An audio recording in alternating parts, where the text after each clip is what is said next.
김성환의 시사야.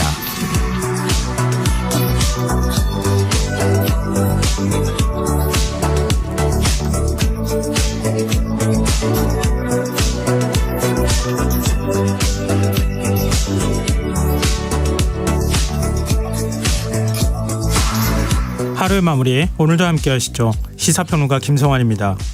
이동권 보장을 요구하며 출근길 지하철 탑승 시위를 벌여왔던 전국 장애인 차별 철폐연대가 이번엔 버스 전용 차로를 가로막는 시위에 나섰습니다. 서울시는 법적 대응에 나서겠다고 밝혔지만 전 장현은 내일도 시위를 이어나가겠다는 방침인데요. 더 깊이 들여다보는 인터뷰 시간에 전 장현 박경석 공동대표와 얘기 나눠보겠습니다. 지난해 우리나라 경제 규모가 세계 10위권 바깥으로 밀려났다고 합니다. 한국은행은 오늘 경기를 고려해 기준금리를 동결했는데요. 우리 경제 상황 어떻게 진단해 볼 수 있을지 목요일 경제일기 코너에서 자세히 분석해 보겠습니다. 김성환의 시사에는 청취자 여러분들의 관심과 참여 기다립니다. 시사 애청자분들이라면 저희가 청취율 조사 기간을 맞아서 청취자 여러분들과 소통하는 시간 갖고 있다는 거 다 알고 계실 텐데요. 오늘은 여러분이 계신 지역의 기상 상황 문자 받아보려고 합니다. 이 집중호우로 인한 피해 상황, 인근 지역 분들이 알아야 할 정보가 있다면 공유해 주십시오. 저희가 추첨을 통해 평소보다 많은 분들께 모바일 치킨 쿠폰 보내드리겠습니다. 참여하실 번호는 샵 9730이고요. 짧은 문자 50원, 긴 문자는 100원의 이용료가 부과됩니다. 또 저희 방송을 유튜브를 통해서도 실시간으로 시청 또 참여하실 수 있는데요. KBS 1라디오 채널 들어오셔서 구독, 좋아요 많이 눌러주시길 부탁드립니다. 김성환의 시사야, 그럼 지금 시작하겠습니다.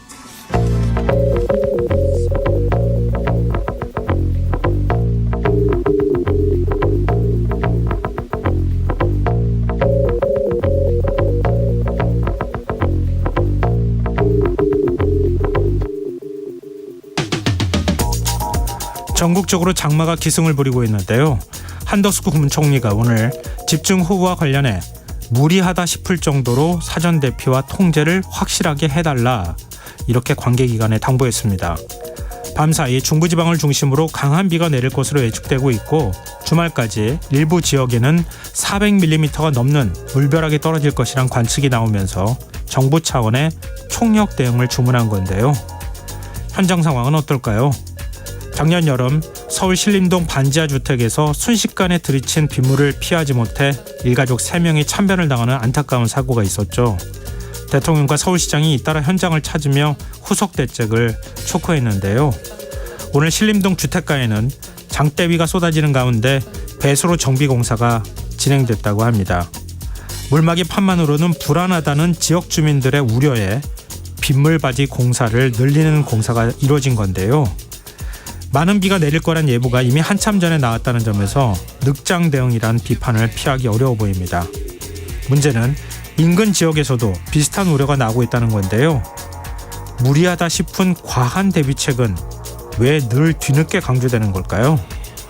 서울연구원에 따르면 서울 시내 반지하 주택 가운데 침수 예상 지역에 위치한 곳은 15,100여 곳에 이른다고 하는데요.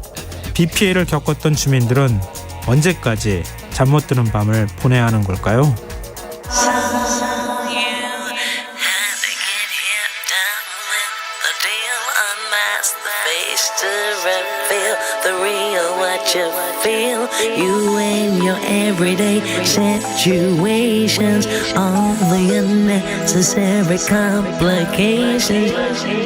오늘 밤 당신 안에 꿈틀거리는 지식 충전 본능이 깨어납니다.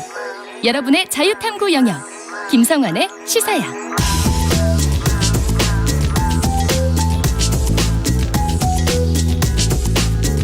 오늘 놓쳤던 뉴스 꼼꼼히 정리해드리는 뉴스야 시간입니다.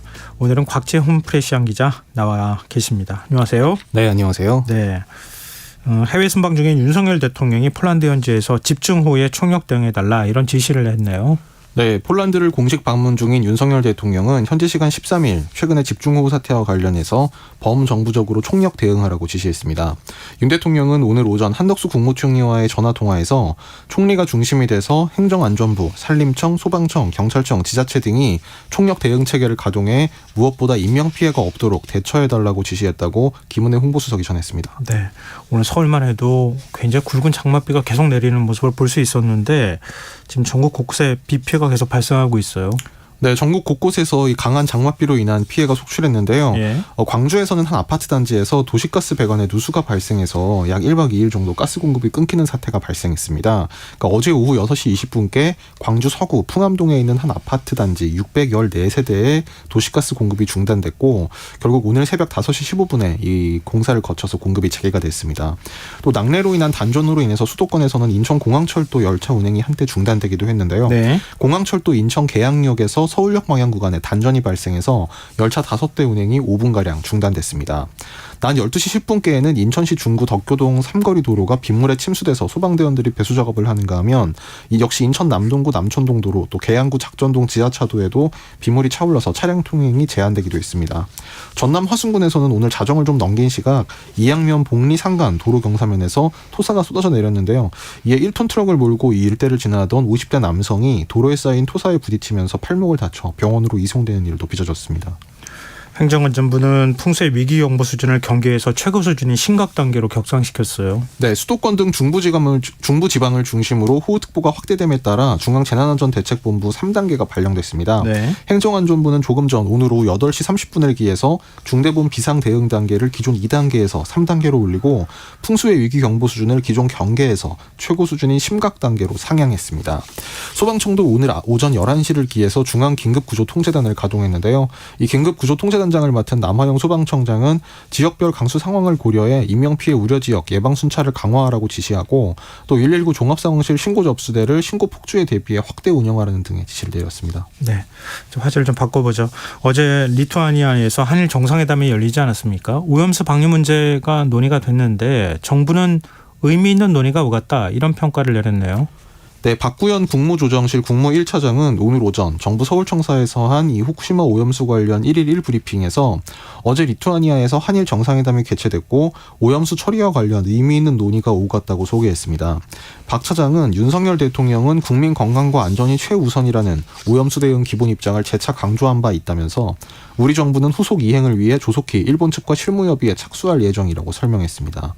박 차장은 다양한 경로로 협의할 예정이라면서 현지에도 여러 고위급 관계자가 가 있기 때문에 여러 가지 형태의 추가 접촉이 있을 수 있다고 부연 설명했습니다. 네, 오늘 언론에서도 평가가 좀 엇갈리긴 했지만 방류를 사실상 인정해 준 것이나 다름이 없다 이런 비판적인 의견도 일부 있지 않습니까? 근데 이런 분위기를 반영하듯 야당에서도 비판의 목소리를 냈어요.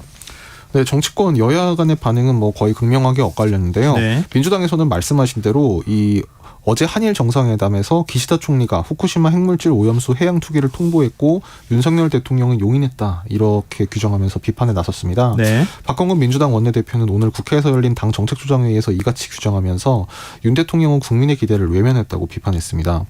이어 어제 한일 정상회담에 대해 불완전한 이 국제 원자력기구 보고서를 기준으로 하는 대화였다면서 실익 없는 회담이었고 윤 대통령은 방류 점검에 한국 전문가 참여를 요구했지만 기시다 총리는 방사성 농도가 기준을 초과하면 방류를 중단한다고만 답해 완전히 동문서답이었다고 지적했습니다. 네. 반면 여당에서는 엄호가 나왔는데요.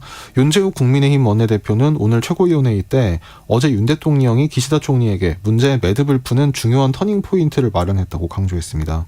윤 원내대표는 윤 대통령은 국민의 안전을 위해 필요한 요구를 단단히 한 것이고 기시다 총리는 안전성에 만전을 기해 자국민 한국국민 건강과 환경에 악영향을 주는 방류를 하지 않겠다고 윤 대통령 요청을 수용했다고 했습니다. 그러면서 이제 민주당은 IAEA의 과학적 결론을 받아들이고 우리 당과 함께 국민 건강과 생명을 지키고 수산업을 위한 대책 마련에 힘써야 한다고 촉구했습니다. 근데 윤 대통령이 기시다 총리한테 크게 세 가지를 요구했다고 얘기를 하고 있잖아요. 네. 예를 들면 이런 거죠. 그러니까 방류할 때 그때 모니터링하는 정보를 실시간으로 우리하고 공유해달라. 그리고 방류에 대한 점검 과정에서 한국 전문가가 참여하도록 해달라. 그리고 방사성 물질 농도가 기준치를 초과하면 그런 상황이 발생했을 때 즉각 방류를 중단하고 그 사실을 우리한테 곧바로 즉시 알려달라. 즉시라고 하는 표현을 썼더라고요. 이렇게 세 가지를 얘기했는데 기시다 총리는 여기에 대해서 분명한 대답을 내놓지는 않았어요. 이제 기준치를 초과하는 경우 즉각 방류를 중단하겠다. 이제 이 부분에 대해서는 어제 한일 정상회담 때 기시다 총리가 공개적으로 발언을 한 바가 있는데요. 네. 이 방류 점검 과정에 한국 전문가가 참여하는 등의 이런 부분에 대해서는 아직까지 어제 한일 정상회담에서도 구체적인 언급이 없었고 오늘 한일 간에 이제 외무장관 회담이 열렸는데 여기에서도 이제 명확한 일본 측의 답변이 안 나오고 있는 상태입니다. 한일 외교장관 회담 오늘 지금 잠깐 얘기를 하셨지만 이 부분에 대해서 후속 논의가 이루어졌어야 되는 거 아닙니까? 그렇죠. 이제 그 후속 논의를 위해서 이제 열린 사실상 그 회담이기도 한데요. 네. 오늘 이제 그 인도네시아 자카르타에서 이 아세안 관련 외교장관 회의 참석을 계기로 우리 박진 외교장관하고 일본의 하야시 요시마사 외무상이 마주 앉았는데 네. 이 자리에서 박 장관은 이 일본 외상에게 전날 리투아니아 한일 정상회담 때 윤석열 대통령이 한 이 세 가지 요청사항을 다시 한번 강조를 했습니다. 네. 그러면서 이제 실시간 모니터링 공유, 또 기준치 초과시 즉각 방류 중단, 뭐 한국의 즉시 통보 등 이런 필요한 조치를 해달라 이렇게 거듭 요청했다고 외교부 당국자가 기자들과 만나 전했는데요. 네. 하야시 일본 외무상은 이에 대해서 일본 정부의 오염수 방류 계획을 검증한 IAEA의 종합 보고서를 언급하면서 계속 한국의 높은 투명성을 갖고 신속하게 정보를 공유할 것이다 이렇게 밝혔다고 일본 외무성은 밝혔습니다. 다만 한국 전문가의 방류 점검 과정 참여에 대해서는 지금 구체적 논의가 역시 오늘 이 외무장관 회담 때도 논의가 오가지 않은 것으로 전해졌습니다. 또 일본 측은 우리한테 맡겨달라, 우리를 믿어달라. 사실은 그렇게 얘기하는 거잖아요. 뭐 그렇다기보다는 사실 좀 뭔가 다양한 이제 방법이 있는데요. 예를 들면 뭐 어떻게 참여할 것이냐는 것에 대해서 네. 뭐 지금 아직 확정된 바는 아니지만 지금 뭐 정부 쪽에서 들리는 얘기로는 그로시 사무총장이 네. 일본 거쳐서 한국에 왔을 때 네. 이제 그 과정에서 그 방류가 되면 계속 이제 IAEA 전문가들이 현지에 남아서 이제 그거를 뭐 점검을 할 것이다 이런 식으로 얘기를 뭐 했지 사무소를 않습니까? 둔다고 하잖아요. 그 IAEA 전문가들이 남아 있는데 이제 거기에 이제 한국 전문가들이 참여하는 뭐 그런 방안도 지금 IAEA에 참여를 한다. 뭐 그런 방안도 좀 논의가 되고 있다고 하는데 네. 아마 그런 여러 가지 방안을 놓고 지금 뭐 조율 중인 것으로 전해지고는 있는데 아직까지 공식적으로 발표는 없는 상태입니다. 네. 하여튼 근본적으로는 야당 쪽에서는 방류를 지금은 하면 안 된다. 이렇게 얘기하는 것에서부터 인식 차이가 좀 생기는 것 그렇죠. 같고. 근데 사실 네. 이제 윤 대통령이 요구한 조건이라는 게 이 모니터링 정보를 달라. 그다음에 방류 점검할 때 전문가가 참여하게 해달라. 이게 사실상 방류를 하겠다는 건 용인하는 게 아니냐. 방류를 전제로 한 얘기들만 그렇죠. 했다. 이제 이게 야당과 이제 비판적인 언론의 시각입니다. 네, 알겠습니다. 일본 정부가 후속 조치를 어떻게 취하는지, 우리 정부하고 어떤 내용을 협의하는지 그것도 좀 지켜보고 보기로 하고요. 다음 뉴스로 넘어가 보겠습니다. 여야 원내대표가 오늘 국회의장 주재로 어렵게 만남을 가졌는데 7월 임시국회 의사일정에 합의를 못했어요. 네, 오늘 국민의힘 윤재호 그리고 더불어민주당 박강원 원내대표가 이 김진표 국회의장 주재로 회동을 가졌는데요. 7월 임시국회 의사일정 그리고 주요 법안 처리에 관해 논의했지만 뭐 뚜렷한 결론을 내지 못했습니다. 네. 이 국민의힘 윤 원내대표는 모두 발언해서 6월 국회에서도 민생법안 처리가 상당히 지연되고 실적도 기대에 미치지 못했다면서 보호출산제 그리고 이 국회 교육위원회를 통과한 상태인 학자금 무이자 대출법 등을 이 쟁점 없는 법안으로 먼저 처리하자 이런 주장을 폈고요. 네. 반면 민주당 박 원내대표는 공영방송의 정치적 중립성 확보를 위한 방안이 굉장히 중요한 과제라면서 정부의 이 공영방송 수신료 분리징수 추진을 비판하고 국회의장 산하에 수신료 공론화 징수위원회를 구상하자 이런 주장을 폈습니다.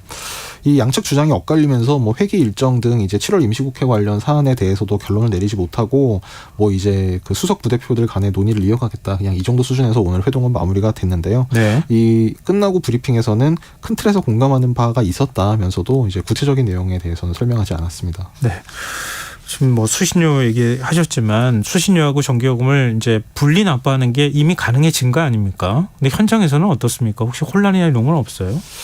네, 뭐 언론 등에 따르면 지금 뭐 현장에서는 좀 이제 혼란 내지 혼선이 좀 있는 것으로 전해지고 있는데요. 예. 지금 이제 TV 수신료 전기요금 분리 납부가 오늘부터 이제 가능해졌는데 네. 이 KBS 수신료를 위탁 징수하는 그 기업은 한국전력인데 그렇죠. 한국전력 측과 이제 특히 한국에서는 이제 대부분 아파트에 거주하는 그 시민들이 많기 때문에 아파트 관리사무소와 이제 한국전력 측의 입장 차이가 달라서 입주민들이 좀 혼란을 겪고 있다 뭐 이런 지적이 있습니다. 네. 한전에 따르면 오늘 오후 4시까지 한전 콜센터로 이제 걸려온 상담 전화가 평소보다 한 15%가량 증가한 것으로 이제 집계가 됐는데요. 네. 이 가운데 70% 그러니까 증가한 양의 70%가 수신료 분리 납부 관련 문의였다고 합니다. 이게 한 4만 9천 건 가량 오늘 문의 전화가 추가로 왔다고 하는데요.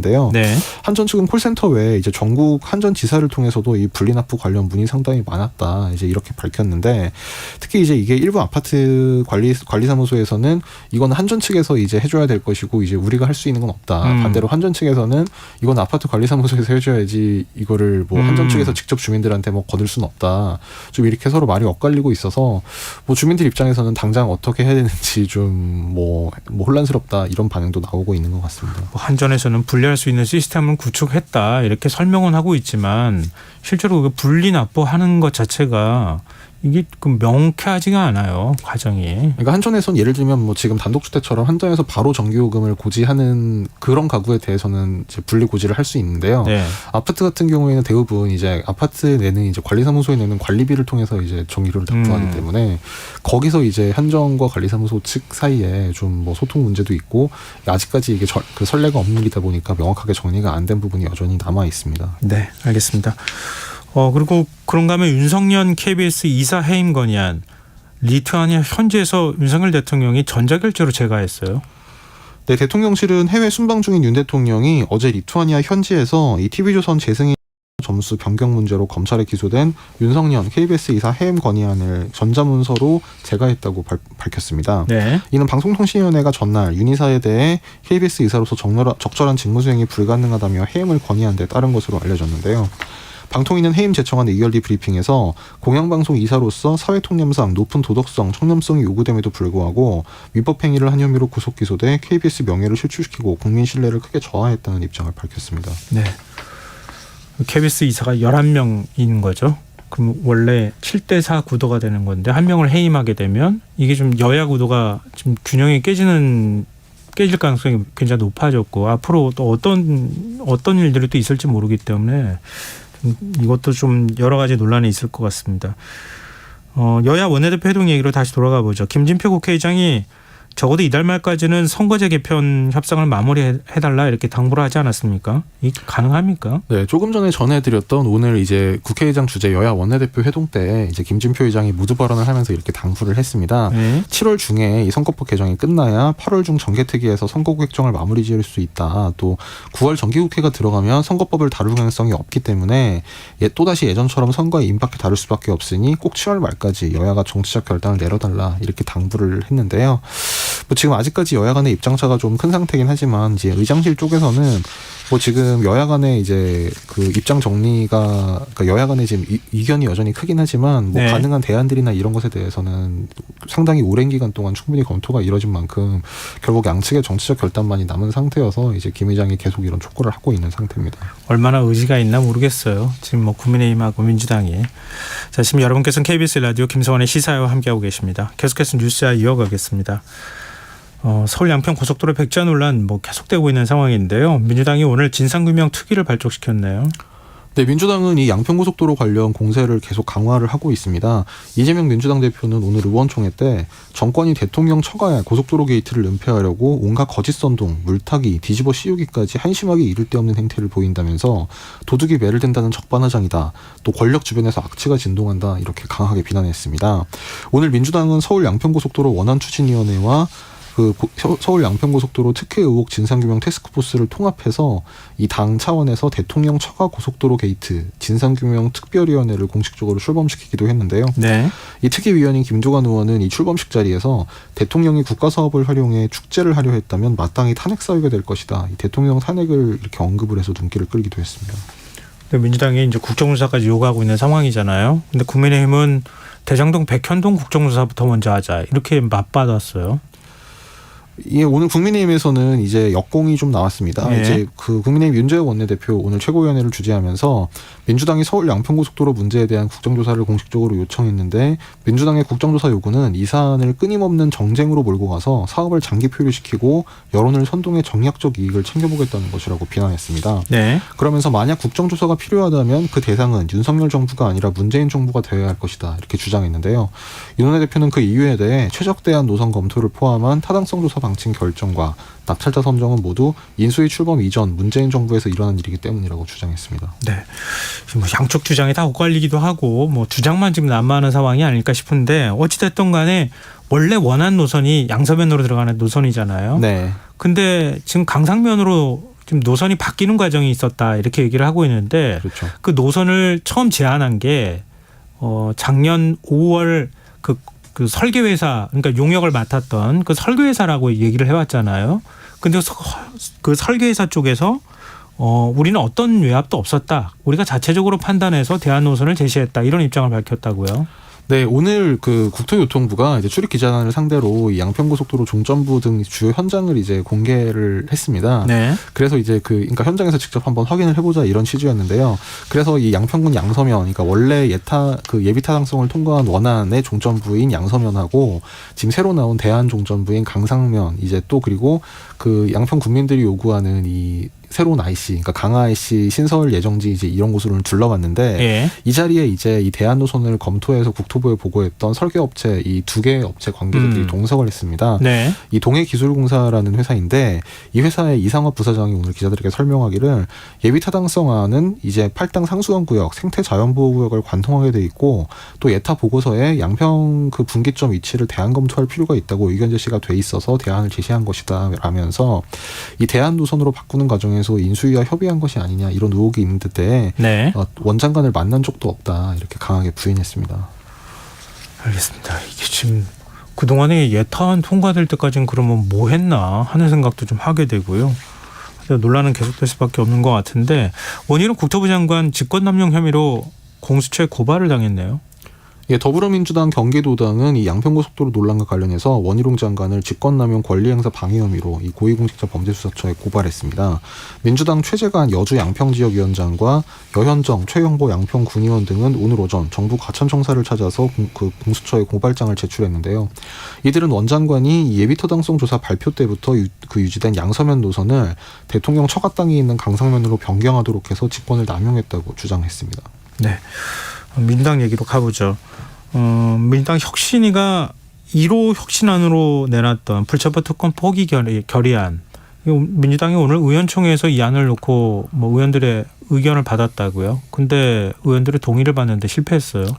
네, 오늘 박광원 더불어민주당 원내대표가 이 의원총회 모두 발언 때부터 불체포 특권 포기 결의 추인을 해달라 이렇게 의원들에게 요구까지 했는데 네. 결국 이게 불발이 됐습니다. 박광원 원내대표는 이 의원총회 때 검찰의 정당한 영장 청구에 대해선 불체포 특권을 내려놓겠다는 결의를 공식 선언했으면 한다면서 혁신위가 제안한 1호 혁신안을 추인해달라고 의원들에게 요구했습니다. 네. 그러나 이후 비공개 총회 때 이제 일부 의원들이 반대 입장을 표명함으로써 이 박 원내대표 제안이 결국 불발이 됐는데요. 의원총회 참석한 의원들에 따르면 이 자유 발언에 나선 의원들이 이 불체포 특권은 헌법적 권한이기 때문에 이것을 당론 형식으로 포기하는 것은 적절치 않다 이렇게 반대 의사를 표한 것으로 알려졌습니다. 이 혁신위는 어떤 입장입니까? 네, 혁신위는 오늘 기자들에게 문자메시지를 통해 보낸 입장문에서 네. 혁신위 제안은 변함이 없다면서 민주당의 혁신 의지가 있는지 여부를 심각하게 보고 있다 이렇게 사실상 그 비판하는 입장을 보였습니다. 혁신위는 오늘 의총에서 통과 안 된 것은 대단히 실망스럽다면서 하루빨리 재논의를 희망한다고 밝혔습니다. 김경 혁신위원장은 뭐 이 문제만 꼭 집어서 얘기한 건 아니지만 혁신위 가 제안한 안을 받지 않으면 민주당은 망한다. 뭐 이런 표현까지 썼다고요. 네. 어제 국회에서 이제 김은경 혁신위원장 기자 간담회가 있었는데요. 네. 이 자리에서 현안이 어렵고 바쁜 건 맞지만 민주당 승리를 위해 혁신의 제안에 대한 적극적 응답을 미뤄서는 안 된다. 이 현안도 중요하지만 이 혁신의 길을 외면해서는 안 된다. 사실상 이렇게 지금 지도부와 의원들을 향해서 경고 섞인 말을 내놨습니다. 네. 그러면서 이 내놓은 것을 안 받으면 민주당이 망한다. 이렇게 강력하게 경고하기까지 했는데요. 지금까지 안 받고 있는 상태입니다. 글쎄요. 언젠간 또 받으려나요? 좀 지켜보죠. 자, 오늘 뉴스 여기까지 하겠습니다. 지금까지 곽재원 프레시안 기자였습니다. 고맙습니다. 감사합니다. 네. 김성환의 시사회는 청취율 조사 기간 맞아서 청취자분들과 소통하는 시간 이어가고 있습니다. 오늘은 지금 계신 지역의 기상 상황은 어떤지 집중호우로 인한 피해와 인근 지역에서 알아야 할 정보가 있다면 문자 보내주십시오. 이렇게 부탁을 드렸는데요. 휴대전화 뒷자리 4770 쓰시는 청취자분께서 여긴 고양시입니다. 비가 4시간 정도 쉬지 않고 내리고 있습니다만 아직 별다른 피해는 없어 보이네요. 그래도 자기 전 집 주변을 한번 돌아봐야겠어요. 시사회 청취하시는 분들도 비 피해 없이 내일 아침 맞이하길 빕니다. 이렇게 문자 주셨습니다. 927 하나님, 전북 김제입니다. 운동 끝나고 들어가는 길인데 장대비가 쏟아져 운전하는 신랑이 속도를 줄이고 조심스레 가고 있어요. 여긴 새벽부터 비가 내렸는데 하루 종일 오네요. 고추가 익어가는 시기인데 햇볕을 못 봐서 늦어지겠어요. 이렇게 또 걱정의 메시지를 보내주셨습니다. 감사합니다. 뭐 지금 김제에서 청취자분께서 문자 보내주신 것처럼 각 지역의 상황들, 기상 상황이나 또 현재 혹시 비 피해가 있는지 없는지 이런 것들까지 포함해서 저에게 문자 보내주십시오. 저희가 추첨을 통해 3만 원 상당의 모바일 치킨 쿠폰 보내드리겠습니다. 참여하실 번호는 샵9730이고요. 짧은 문자 50원, 긴 문자는 100원의 정보 이용료가 부과됩니다. 콩 게시판, 유튜브는 무료로 이용하실 수 있습니다.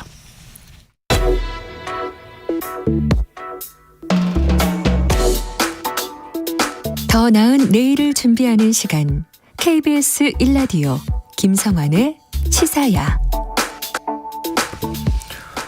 지하철 탑승 시위를 이어오고 있는 전국 장애인 차별철폐연대가 어제에 이어서 오늘도 버스 중앙차로 운행을 가로막는 기습 시위를 벌였습니다. 내일도 이런 시위를 이어간다는 방침인데요.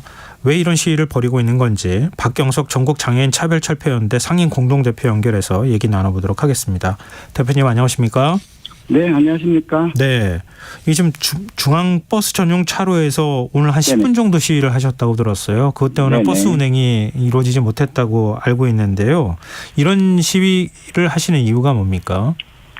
먼저 저희가 이렇게 비폭력 불복종 버스 행동이라고 저희는 이야기하고 있고요. 네. 이것을 하게 된 배경은 오세훈 서울시장님께서 8월달 셋째 주까지 네. 저희랑 휴전을 하고 그 휴전이라고 하면 출근길에 지하철을 탑승해서 이렇게 하는 행동들을 멈추고 대화를 하고 있었습니다. 네네. 그럼에도 불구하고 서울시는 서울시에 조작되고 편집된 자료를 국민의힘 시민단체 선진화 특별위원회 하태경 위원장에게 넘겨서요. 예. 하태경 위원장은 전장현을 폭력 조장단체라고 이렇게 매도했고요.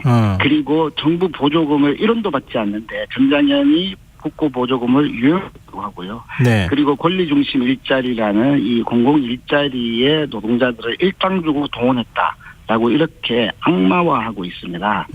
최근에 이 양평 고속도로 문제와 관련해서 네. 김건희 여사의 땅이 그곳에 있다고 종점에 있다고 해서 원희룡 장관께서 발끈하시면서 악마화하지 말라고 했는데 예. 진작 악마화하는 것은 지금 국민과 우선 서울시장이 기본적으로 장애인을 차별하는 이 문제에 대해서 22년 동안 저희가 외치고 있음에도 불구하고 장애인의 차별은 해소하지 않고 오히려 저희들을 악마화하고 폭력 조장단체라고 이렇게 매도하고 있어서 그래서 우선 서울시장에게 갈라치기 그리고 전장현 죽이기를 멈추고 그리고 장애인의 기본의 권리를 보장해 달라라고 이렇게 요구하고 있습니다. 네. 근데 지금 이제 악마화했다고 말씀하셨잖아요. 네네. 허위 자료를 줬다. 그걸 또 네, 맞습니다. 사실인 것처럼 폭로를 했다. 이렇게 네. 또 얘기하셨는데 조금 더 구체적으로 얘기를 좀 해주세요. 어떤 부분이 허위입니까? 일단은 저희는 폭력 조장 단체가 아닙니다. 예. 저희는 비폭력 불복종 운동을 통해서 예. 장애인을 차별하고 있는 정당한 권리를 외치고 있는 단체입니다. 네. 두 번째는 정부 보조금을 유용했다고 이렇게 하고 있는데요. 예. 서울시가 1,431억 원을 전장현과 전장현 회원단체에게 줬다라고 이렇게 하고 있습니다. 예. 그런데요, 처음에는 전장현에게 줬다고 하다가 원희룡 아니라 하태경 예. 위원장께서 예. 전장현 회원단체라고 또 하면서 확대하면서 주었다라고 하거든요. 네. 2012년부터 올해까지 1,431억 원을 주었다라고 하는데 이거는 거짓 가짜입니다. 전혀 저희들은 전장현은 1원도 받지 않는 임의단체입니다. 그리고 네. 산하단체 이제 또 그것이 밝혀지니까 산하단체를 주었다라고 하는데요. 그 또한 거짓말입니다.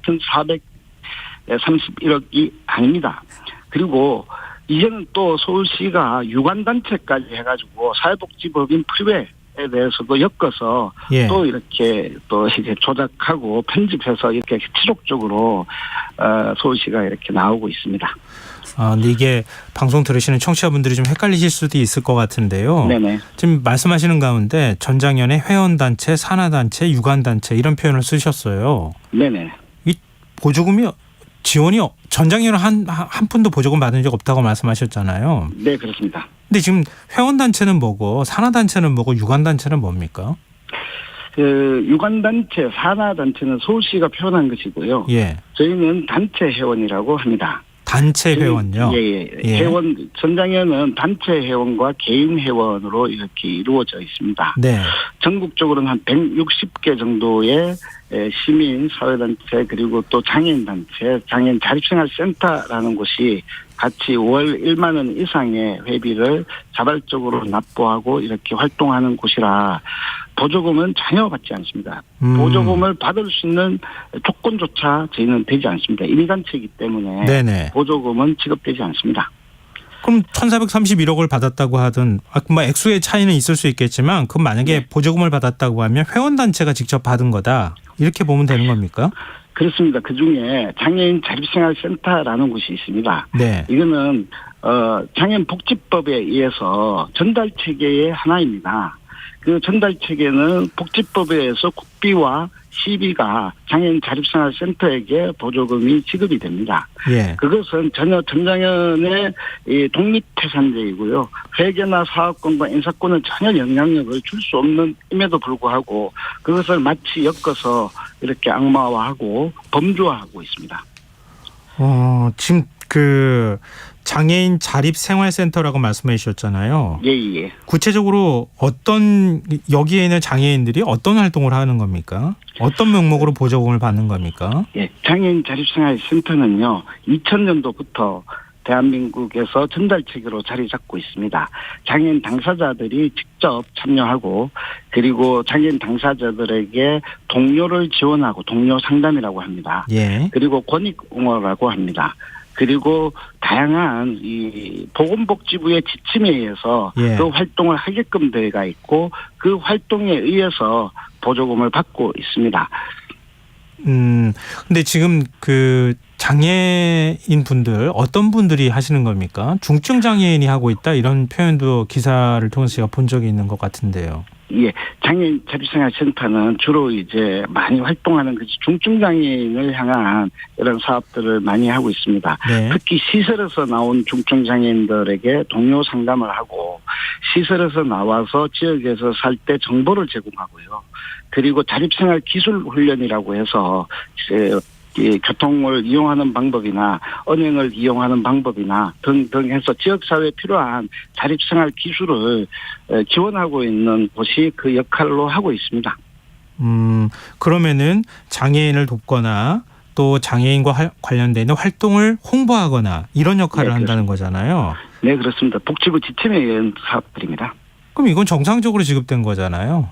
보조금이 법적으로 지급된다는 건. 정상적으로 지급된 것인데 예. 그것을 전장현이 보조금을 유용했다고 이렇게 주장하고 있습니다. 전혀 그러한 사업에 대해서 저희는 관여할 수도 없고요. 예. 그게 인사권조차도 없는데 전혀 독립적으로 자신들의 활동들을 법에 의해서 하고 있는 것을 전장현 단체 회원이라는 이유로 엮어서 이렇게 악마하고 있는 것이죠. 그러면 지금 서울시는 이걸 서비스 그 업이나 이런 데서 장애인들이 그 일할 수 있도록 하는 그런 기금, 지원금 명목으로 바꿔야 된다 이런 시각을 갖고 있는 겁니까? 서울시는요 왜 이렇게 하는지에 대해서는 서울시가 정말 이 문제에 대해서 진실하게 밝혀야 된다고 생각합니다. 예. 그것은 오수원 서울시장께서 저희가 지하철을 타는 문제 때문에 작년 12월 달에 저희에게 휴전을 제안했어요. 네. 그래서 그 휴전을 제안하면서 지금 대화하고 있음에도 불구하고 지속적으로 보조금을 전장현이 유용했다 이런 표현이고요. 예. 이것은 뭐 보조금을 다시 지원금으로 바꾸고 이 문제는 법의 문제입니다. 예. 서울시가 그냥 자의적으로 할 수 있는 문제가 아니에요. 예. 장애인복지법에 정확하게 운영비, 사업비를 지원하라라고 명시되어 있는 문제를 가지고 네. 지금 잘 모르니까 시민들에게 그냥 범주화시켜서 갈라치고 혐오를 조장하기 위한 이런 용어들을 지속적으로 사용하고 있습니다. 그것을 이 하태경 위원장에게 제공해서 적극적으로 제공해서 마치 전장현의 부류들, 뭐 범주화, 뭐 이러면서 이렇게 매도하고 있는 겁니다. 한 청취자분께서 문자를 주셨어요. 네네. 전장현은 그러면 무슨 돈으로 활동합니까? 이렇게 질문을 했거든요. 전장에는요, 저희가 대략 한 단체 회원이 160개 정도가 있고요. 예. 그들이 자발적으로 내는 보조금도 아닙니다. 그들이 가지고 있는 자발적 지원금이 한 10,000원 정도부터 시작해서 네. 좀 차등적으로 내고 있습니다. 그 돈과 그리고 또 개인 회원들이 참여하고 있습니다. 네. 개원들의 회원과 그리고 전장현을 지지하는 많은 후원 회원들이 저희들을 지원하고 있어서 그것으로 활동하고 있습니다. 보조금을 받는 게 아니고요. 그리고 네네. 지금 이게 전장현이라고 하는 단체에 대해서 좀 혼동이 있는 거 아닌가 싶은데요. 일종의 연대체인데 예. 그 전장현을 하나의 단일한 단체로 놓고 회원 단체까지 전장현이다 이렇게 규정을 하면 그럼 그건 예. 잘못된 거라고 말씀을 하시는 거잖아요. 갈라치기죠. 아, 갈라치를 통한 혐오 조장이죠. 네. 그걸 저희는 악마화하고 있다라고 저희는 이야기하고 있습니다. 사실과 다른 주장을 하고 있는 것이다. 그래서 그럼요. 묶어가지고 예. 산업 회원 단체가 그냥 집 보조금으로 받은 것까지 전장현이 받았다고 지금 얘기를 하고 있다. 이렇게 말씀을 하시는 건데요. 맞습니다. 마치 전장현이 네. 보조금을 유용했다 이렇게 표현하고 있지 않습니까? 근데 지난번에 지하철 시위 같은 경우도 좀 찬반 논란이 있었어요. 대표님께서 네네. 잘 알고 계시잖아요. 네, 맞습니다. 특히 출근길, 퇴근길 같은 경우에는 시민들이 불편이 큰 상황이었기 때문에 네. 여러 이제 불만의 목소리도 좀 있었는데요. 만약에 네. 이번에도 버스 중앙차로에서 시위를 계속 이어가시면 비슷한 양상이 벌어지지 않을까요? 저희도 그러한 부분들에 대해서 매우 무겁게 생각하고 있습니다. 네. 그런데 시민분들께 좀 간곡하게 말씀드리고 싶은 것이 있습니다. 네. 2001년도에 오이도역에서 살인기기라고 합니다. 그걸 리프트라고 하는데 거기서 떨어져 수많은 장애인들이 죽었어요. 예. 그런데 그럼에도 불구하고 서울시가 또 2번씩이나 모든 지하철 역사에 엘리베이터를 설치하겠다는 약속조차 지키지 않았습니다. 예. 그리고 국가계획에 의해서 교통약자법이라는 게 있는데 그 법에 의해서 저상버스 등 모든 교통수단에 대해서 차별 없이 장애인의 이동권을 지원하라고 법적으로 명시되어 있습니다. 네. 거기에 따라서 국가계획을 5년 동안 3번을 세웠어요. 그 모든 것들이 지켜지지 않았습니다. 저희는 2001년도에는 지하철에 내려가가지고 이렇게 외쳤거든요. 그래서 엘리베이터가 하나씩 만들어지고 있는 겁니다. 네. 그럼에도 불구하고 국가가 약속한 그 책임 그리고 헌법에 명시된 권리조차도 지독하게 차별하는 이 문제에 대해서 지하철에 외쳤던 겁니다. 그래서 이 문제는 결국 누가 해결해야 되느냐라는 것은 저는 국가가 해결해야 되는 가장 1차적 책임이 있음에도 불구하고 이렇게 장애인을 차별하는 사회를 방치하는 것에 대해서는 함께 고민해 주셔야 될 문제라고 저는 생각하고 있습니다. 이 문제를 푸는 방식은요. 네. 윤석열 정부가 약속한 대로 이 예산을 반영하는 겁니다. 그럼에도 불구하고 그걸 하지 않고 있기 때문에 또 오세훈 서울시장이 저희를 악마하면서 이렇게 갈라칠 문제가 아니라 네. 장애인의 권리를 보장할 수 있는 이런 적극적인 조치들을 취해야 된다고 생각하는데 그 또한 권리중심 일자리라는 이 최중증 장애인이 참여하는 일자리 예산도 다 없애버리겠다고 이렇게까지 또 협박까지 하고 계시니 저희가 어떻게 할 수 있겠습니까? 그 앞으로 시위 계속 이어가실 계획이십니까? 저희는 시위를 계속 한다 안 한다가 아니라 예. 되도록 빨리 이 문제가 윤석열 정부가 책임 있게 이동할 자유를 그 자유의 문제는 윤석열 대통령만의 자유가 아니지 않습니까? 이 이동할 자유를 보장하시는 것이고요. 그리고 오세훈 서울시장께서 저희를 더 이상 악마화하지 말고 진짜 대화를 원하신다면 진정성 있게 그 대화를 통해서 이 문제를 풀기를 원하고 있습니다. 네, 알겠습니다. 오늘 말씀 여기까지 듣겠습니다. 고맙습니다. 네, 고맙습니다. 예, 지금까지 박경석 전장현 상인 공동대표였습니다.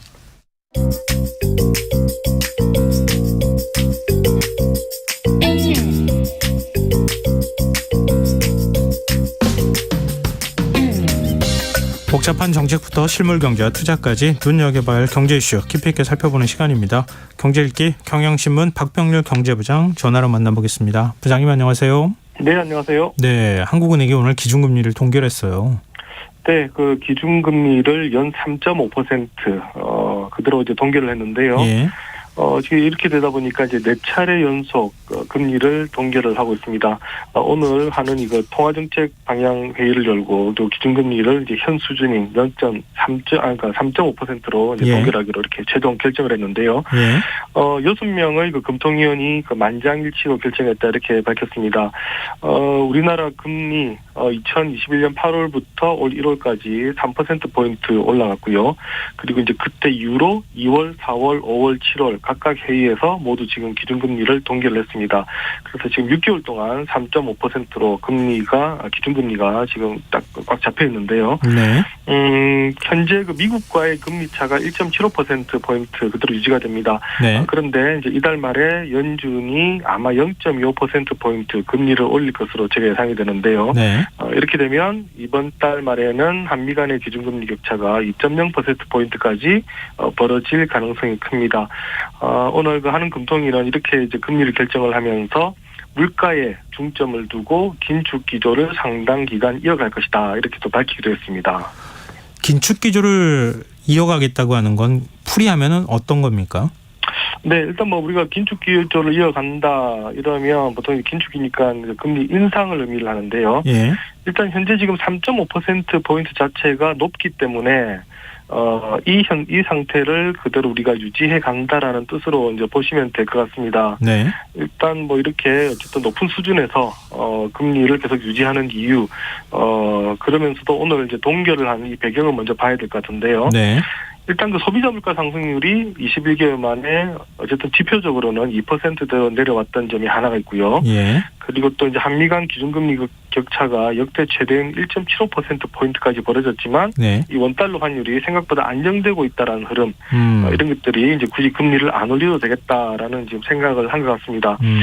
또 하나는 최근에 이제 우리 그 경기가 좋지 못하는 상황, 이런 상황에서 이제 금리를 올렸을 때 우리 경제가 영향을 받을 수 있는 부분도 고려를 했다 봐야 되고요. 네. 또 하나는 최근에 보니까 가계부채가 이제 다시 이제 그 증가하고 있는 이제 이런 부분들이 있는데, 예. 그래서 사실 이제 오늘 금통위는 좀 고민을 많이 했습니다. 가계부채가 증가를 하니까 그러면 또 금리를 좀 올려야 되는 것 아니냐, 네. 이런 고민을 좀 했습니다만. 여기에 대해서 또 하는 총재가 이제 이런 얘기를 했습니다. 지금 상황에서는 그 가계부채 증가에 대해서는 좀 정교한 대책이 필요한 상황이다라고 얘기를 했는데요. 이 말이 최근에 보니까 이제 가계부채 증가가 이제 그 주택담보대출 중심으로 좀 증가를 하고 있는데요. 네. 이 상황에서 좀 단기적으로 이제 급격하게 금리를 가지고 잡으려고 하면 의도치 않은 부작용이 생길 수 있는 가능성이 있다 이렇게 언급을 했는데 최근에 그 새마을금고 사태, 네. 그리고 역전세 사태, 그리고 이제 부동산 프로젝트 파이낸싱 사태, 이게 지금 그 전반적으로 금리가 높다 보니까 생기는 현상인데 대출 잡자고 이제 금리를 올리다 보면 이런 쪽에서 좀 문제가 생길 수 있어서 우리는 또 금리를 올리지 못했다. 이렇게 또 설명을 했습니다. 말씀 들어보니까 동결해야 할 이유는 여러 가지인데 올려야 할 이유는 가계부채가 제일 중요하게 네. 거론됐다 이런 건데, 만약에 가계부채가 늘어나고 있는 상황에서 금리를 올리게 될 경우에는 이건 자칫 부작용으로 이어질 가능성이 있었다. 뭐 이렇게 판단했다는 거잖아요. 네, 가계부채만 잡기 위해서 올리기에는 역시 부담이 컸다, 이제 이런 얘기인 거죠. 근데 자꾸 가계부채 얘기가 나와요. 가계부채가 자꾸 지금 한동안 좀 안정세를 보이거나 좀 가계부채가 오히려 줄어드는 양상으로 가다가 다시 늘고 있다고 그래요. 얼마나 늘고 있는 겁니까? 그러니까 오늘 한은이 가계부채에 대한 또 고민을 하고 있다라고 얘기할 정도로 지금 우리가 어떤 상황이냐 좀 봐야 될 것 같은데요. 네. 그 지난달 은행권의 가계대출이 1년 9개월 만에 지금 최대폭으로 늘어났고요. 그러면서 지금 3개월 연속 증가를 하고 있습니다. 한국은행 자료를 보니까 그 예금은행들의 그 가계대출 잔액이 보니까 6월 말 기준으로 1,062조 3천억 원인데요. 네. 이 한 달 전보다 5조 9천억 원이 이제 증가를 했습니다. 이게 2011년 9월에 6조 4천억 원이 한 달 새 증가한 적이 있었는데요. 이때 이후에 지금 1년 9개월 만에 증가폭이 가장 컸다. 이렇게 보면 되는데, 네. 특히 지금 4월부터 지금 금리가 높은 상황임에도 불구하고 계속해서 가계대출 총량이 지금 늘고 있습니다. 그래서 지금 어디서 늘고 있느냐 봤더니 일단은 지금 주택담보대출에서 지금 빠르게 늘고 있는데요. 네. 지금 주택담보대출에서 지금 증가하는 폭이 지금 상당히 빠르다. 지금 이런 얘기인데 6월 은행에 주담대는 약 한 지금 7조 원 정도 한 달 사이에 지금 늘어났습니다. 이런 증가폭 2020년 2월 한참 집값이 폭등하던 그 시기였던 2020년 2월 이후에 3년 4개월 만에 주택담보대출이 지금 큰 폭으로 늘고 있다. 지금 이런 얘기인데요. 그 주택담보대출이 늘고 있다는 게요. 집을 구입하면서 담보대출을 받은 것인지 아니면 얼마 전에 역전세 난 뭐 그 대책을 내놓은 적도 있었잖아요. 네. 그것 때문에 대출을 받을 수 있는 금액이 더 커지는 바람에 더 늘어나는 건지 이유가 뭡니까? 네, 일단 첫째는 뭐 최근에 이제 많은 분들 느끼겠습니다만 집값이 좀 반등하고 있다는 얘기 나오고 있고요. 네. 그러면서 주택 거래량이 늘고 있습니다. 이 말은 주택을 구입하는 자금이 증가하고 있다. 이렇게 보시면 되고요. 예. 그리고 또 입주 물량도 지금 증가하고 있는 부분들이 있고, 그리고 아까 말씀하셨던 것, 전세 자금 대출이 증가하는 것, 이것들이 지금 이제 복합적으로 지금 작용을 하고 있다 이렇게 봐야 되는데요. 예. 이제 반면에 이제 신용대출 같은 경우는 지금 여전히 좀 주고 있는데, 그러니까 지금 가계대출 전체적으로는 증가를 하고 있습니다만, 예. 주택 쪽에서 빠르게 대출이 늘고 있다. 그러니까 주택 쪽으로 유동성이 많이 가고 있다는 뜻이고, 그 외 신용대출 같은 이런 쪽은 계속해서 가계에서 지금 이제 대출을 줄이고 있다 이런 얘기인데, 결국 신용대출 같은 것들이 이제 소비랑 연결이 되니까, 예. 그러니까 돈은 풀려 나가는데 부동산 쪽으로 가고 소비 쪽으로는 연결되지 않고 있다라고 보셔도 크게 틀리지는 않을 것 같습니다. 그러니까 자연스럽게 경기가 살지 않고 지금 침체된 상태에서 그 상태를 벗어나기가 좀 쉽지 않은 분위기다. 이렇게 봐야 될 것 같은데요. 지금 그 무역 수지나 이런 건 어떻습니까? 그동안에 네. 계속 적자였잖아요. 네, 적자였다가 지난달에 깜짝 흑자를 남겼는데 지금 이달 들어 10일까지 또 다시 적자로 돌아섰습니다. 관세청이 이번에 발표한 자료를 보니까 1년 전보다 7월 1일에서 10일까지 수출이 같은 기간 대비해서 작년 전보다 14.8%나 이제 무려 줄었습니다. 지난달 수출 감소폭이 6%였거든요. 네. 그래서 이대로 가면 점차 줄어들어서 이번 달부터 잘하면 빠르면 이번 달부터 수출이 증가하지 않겠느냐 봤는데 일단 10일까지는 14.8%가 줄었으니까 올해 감소폭이 확대가 됐습니다. 어디서 이렇게 많이 감소가 됐느냐 봤더니 역시 반도체 36.8% 감소를 했고요. 네. 석유 제품이 보니까 무려 51.3% 감소를 했습니다. 그러니까 반토막이 났습니다. 그리고 이제 무선 통신기기도 27%, 철강 제품 14.5% 이렇게 이제 10일까지 보면 1년 전에 비해서 수출액이 이제 감소를 했는데, 그러다 보니까 중국에 대한 수출 감소세도 계속되고 있습니다. 1년 전보다 같은 기간 대비해서 20.6% 감소를 했는데, 지금 대중 수출 감소세가 지난달까지 13개월 연속 감소를 했거든요. 예. 이런 식이라면 아마 이번 달에도 14개월 연속 감소하는 것이 거의 확실시 된다 봐야 되는데, 이제 문제는 무역수지입니다. 이게 무역수지가 지난달 깜짝 흑자를 기록을 했는데 지금 10일까지는 보니까 또 무역수지가 22억 달러 다시 지금 또 적자로 돌아섰습니다. 그런데 결국은 이제 중국 경제가 좀 살아나줘야 우리 수출도 늘어난다 이렇게 얘기할 수 있을 것 같은데, 중국 지금 디플레이션 위기라는 얘기가 나와요. 네, 지금 우리 정부가 계속 기대를 하는 게 그래도 이제 중국 경기가 살면 우리 수출이 좀 나아질 것이다라고 보는데 예. 상황이 지금 또 조금씩 또 꼬여가는 것 같습니다. 생각보다 중국 경기가 좋지 않습니다. 지난달 중국의 생산자 물가지수 보니까 전년 동기 대비 5.4%가 하락을 했습니다. 그리고 소비자 물가 상승률이 0% 지금 떨어졌는데, 이 말은 그만큼 지금 소비가 일어나지 않고 있다, 경기가 나쁘다라고 지금 이제 봐야 될 것 같고요. 중국의 6월 구매 관리자 지수도 보니까 49인데 이게 지금 3개월 연속 기준치 50을 하회를 하고 있습니다. 그리고 지금 주식시장도 좋지 않고 있고요. 왜 이럴까 지금 봤더니 생각보다 리오프닝에도 불구하고 소비와 투자 증가세가 좋지 못한데, 일단 중국 내부적으로는 부동산 시장이 좋지 않고요. 예. 또 과잉 부채를 해소하는 과정에서 지금 역시 중국도 지금 긴축 과정에 있다라고 봐야 되고, 그리고 이제 아무래도 이제 미국의 견제, 이제 서구의 견제 이런 부분들도 이제 복합적으로 지금 작용하고 있는 것 아니냐, 지금 이런 얘기가 나오는데요. 중국도 보면 지금 특히 이제 그 가게들이 지금 빚이 많습니다. 예. 그러다 보니까 이 빚을 해소하는 과정에서 소비를 줄이는 것 아니냐 얘기가 나오는데, 제가 이제 경제학에서 이제 이런 것을 대차 대조표 불황이라고도 부르기도 합니다. 가계의 대차 대조표를 이제 맞추기 위해서 소비를 줄이는 건데, 요게 이제 계속되면 중국이 경기 침체에서 좀 벗어나기가 쉽지 않는 것 아니냐, 지금 이런 우려감들이 좀 나오고 있습니다. 우리 입장에서는 무역 수지나 이런 것들이 좀 좋아질 기미가 안 보이는 것 같아서 좀 걱정인데요. 지금 우리나라 경제적 위상이 하락했다 이런 얘기가 들려요. 10대 경제국에서 밀려났다, 이게 사실입니까? 네, 우리가 사실 뭐 작년까지만 하더라도 10대 경제국이다 얘기를 했는데요. 예. 참 재작년까지만 해도요. 예. 지난해 집계를 보니까 우리가 13위까지 밀렸습니다. 1년 새 3단계가 밀렸는데 네. 우리를 앞서간 나라 어디냐 봤더니 러시아, 브라질, 호주가 한국 앞으로 갔습니다. 그래서 우리가 지금 3단계가 떨어졌는데 최근에 우리가 이렇게까지 떨어진 적은 없었던 것 같습니다.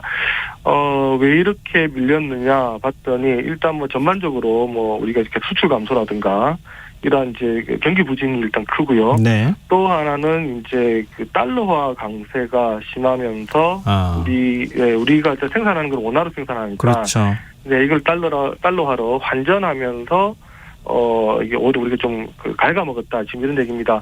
그러면서 하는 얘기는 우리를 추월했던 러시아, 브라질, 호주 같은 나라들은 주로 이제 석유나 광물이 있는 원자재 수출국인데요. 이 나라들은 뭐 작년에 수출도 잘 됐고 그리고 상대적으로 환율 방어도 잘했기 때문에 우리를 추월했다 이렇게 설명을 합니다만, 네. 하지만 지금 우리 계속되는 지금 수출 감소라든가 이런 것을 보면 일단 근본적으로는 우리 경제 체질 자체가 조금 약화되고 있는 부분 무시는 또 못할 것 같습니다. 이거 사실 우리 자존심이었잖아요. 세계 뭐 7대 수출 네. 물동량으로만 보면은 뭐 우리나라는 탑 7 정도에 들어갈 거다 막 이렇게 생각을 했는데 점점 이게 안 좋아지는 거 아닌가 이 걱정인데 빨리 좀 회복하는 모양새가 좀 나타났으면 좋겠습니다. 자, 오늘 경제 읽기 여기까지 하겠습니다. 지금까지 경향신문 박병률 경제부장이었습니다. 오늘 말씀 고맙습니다. 네, 감사합니다.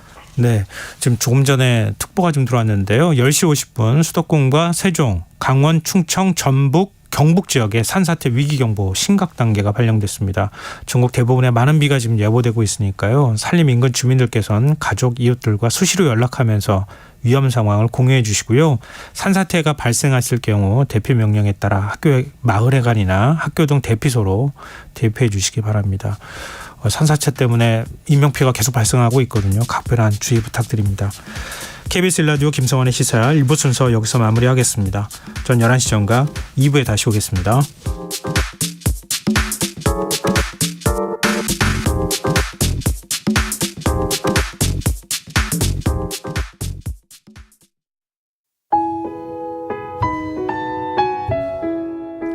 청취자 여러분, 위기가정을 찾아주세요.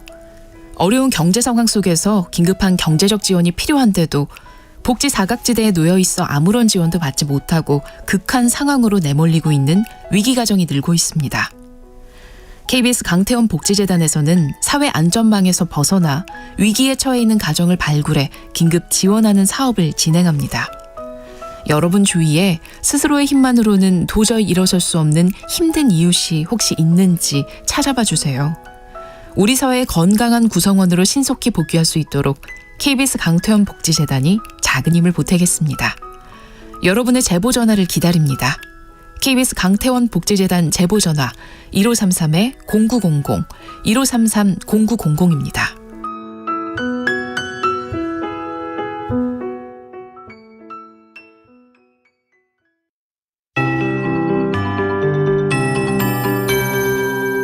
KBS 58분 날씨. 내일은 전국에 비가 오겠습니다. 현재 수도권에 호우경보, 강원 영서와 충남권, 전북 서해안에 호우주의보가 발효된 가운데 시간당 10에서 30mm의 강한 비가 내리는 곳이 있습니다. 모레까지 예상 강우량은 충남권과 전북 400mm 이상, 경기 남부와 강원 남부 내륙 산지, 중북과 경북 북부 내륙 300mm 이상, 중부지방 100에서 250, 강원 동해안과 전남권, 경상권 50에서 200, 제주도 5에서 60mm입니다.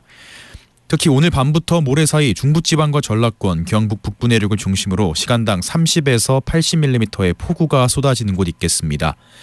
또한 전남과 경남, 제주도를 제외한 전국에 산사태 위기경보 심각 단계 발령 중입니다. 피해 없도록 대비하시기 바랍니다.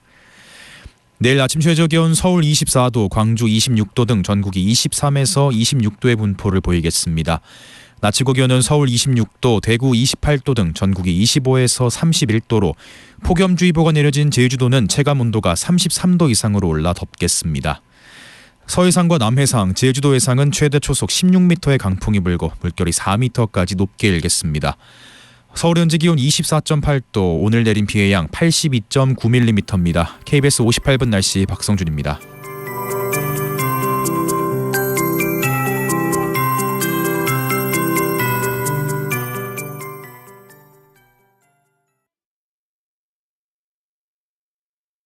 정성을 다하는 국민의 방송 KBS가 11시를 알려드립니다. AM 711kHz, FM 97.3MHz, KBS 1라디오입니다. HLKA.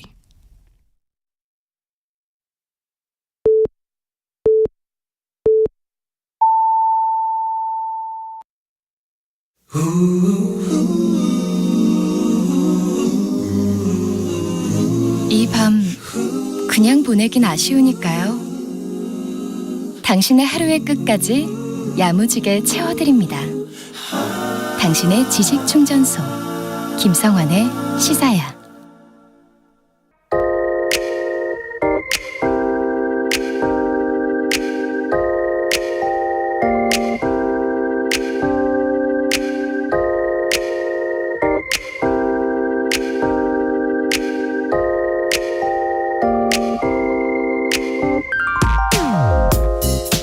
혹시 키가 몇 센티미터이신가요? 키가 작다고 생각해 스트레스 받으신 적 없으신가요? 아마 키가 작다는 말에 상처받은 경험이 있는 분들 적지 않으실 것 같은데요. 통계조사 결과는 어떨까요? 2021년을 기준으로 말씀드리면요. 한국의 남성 평균 키는 171.38, 여성은 158.17cm였습니다. 이거 예상보다 작은데 하시는 분들이 있으실지 모르겠는데요. 연령대별로 조금씩 차이가 있습니다. 40대를 기준으로 그 이하 연령대는 소수점 아래 숫자는 조금씩 달랐지만 대략 남성은 174, 여성은 161cm였고요. 40대 이상부터는 연령대가 10년 단위로 올라갈수록 조금씩 작아지고 있었습니다.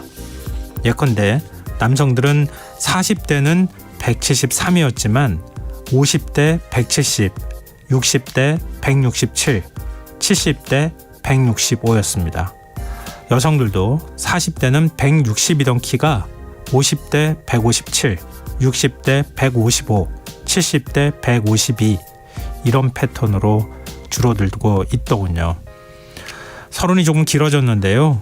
오늘 갑자기 키 얘기를 꺼낸 건 다름 아닌 대전시의회가 전국 최초로 제정을 추진하고 있는 일명 학생 키 키우기 조례 때문입니다. 전체 의원 22명 가운데 과반이 넘는 14명이 발의에 동참해 오는 20일 임시회 본회의에서 통과될 가능성이 높다고 합니다. 그렇다면 어떻게 키를 키우겠다는 걸까? 조례안에는 학생 성장판 검사 지원을 비롯해 키 성장 맞춤형 급식 식단과 운동 프로그램을 개발 운영하는 내용이 담겨 있었습니다. 키 5cm 더 키우기 프로젝트 시행을 요구한 한 의원은 조례안을 발의한 이유를 이렇게 설명하더군요.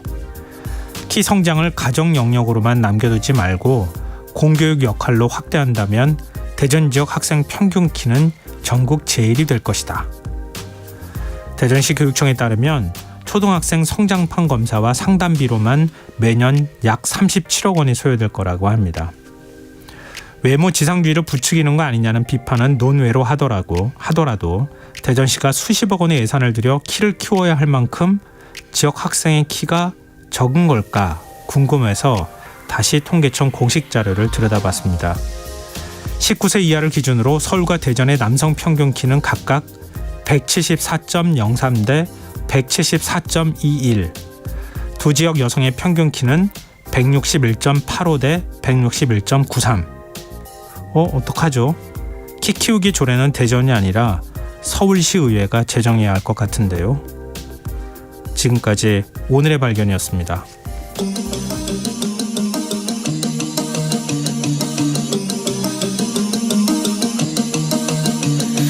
반짝이는 별빛들 깜빡이는 불 켜진 건물 우린 빛나고 있네 각자의 방 각자의 별을 어떤 빛은 야망 어떤 빛은 방황 사람들의 부비들 모두 소중한 나눠 어두운 밤 외로운 밤 별처럼 다 오랜 빛나 사라져줘 뭐 큰 존재니까 Let it shine 어쩜 이 밤의 표정이 이토록 더 아름다운 건 저 별들도 불빛도 아닌 우리 때문일 거야 You got me 난 너를 보며 꿈을 봐 I got you 칠흑 같은 맘들 속 서로가 본 서로의 빛 같은 말을 하고 있었던 거야 우린 가장 깊은 밤에 더 빛나는 별빛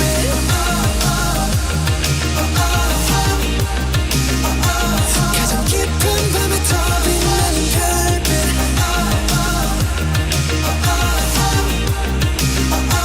밤이 깊을수록 더 빛나는 별빛 한 사람의 하나의 역사 한 사람의 하나의 별 75개의 빛으로 빛나는 75가지의 world 75가지의 삶 도시의 야경은 어쩌면 또 다른 도시의 밤 각자 많은 꿈 내다 shine 넌 누구보다 밝게 빛나 One 어쩜 이 밤의 표정이 이토록 아름다운 걸 저 어둠도 달빛도 아닌 너를 때문일 거야 You got me 난 너를 보며 꿈을 꿔 I got you 칠흑 같은 밤들 속 서로가 본 서로의 빛 같은 말을 하고 있었던 거야 우린 가장 깊은 밤에 더 빛나는 별빛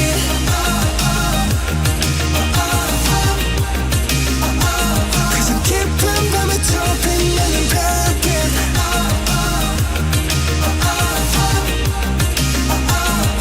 깊을수록 더 빛나는 별빛 도시의 별 어릴 적 올려본 밤 하늘에 난 떠올려 사람이란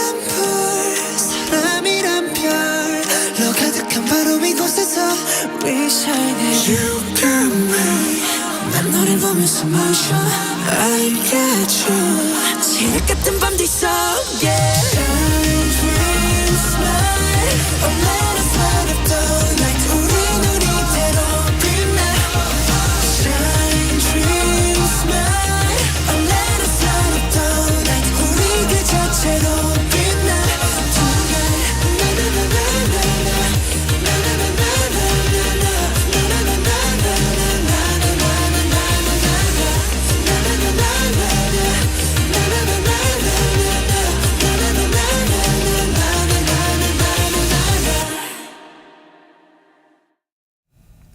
오늘의 발견에 이어서 방탄소년단의 소우주 들으셨습니다.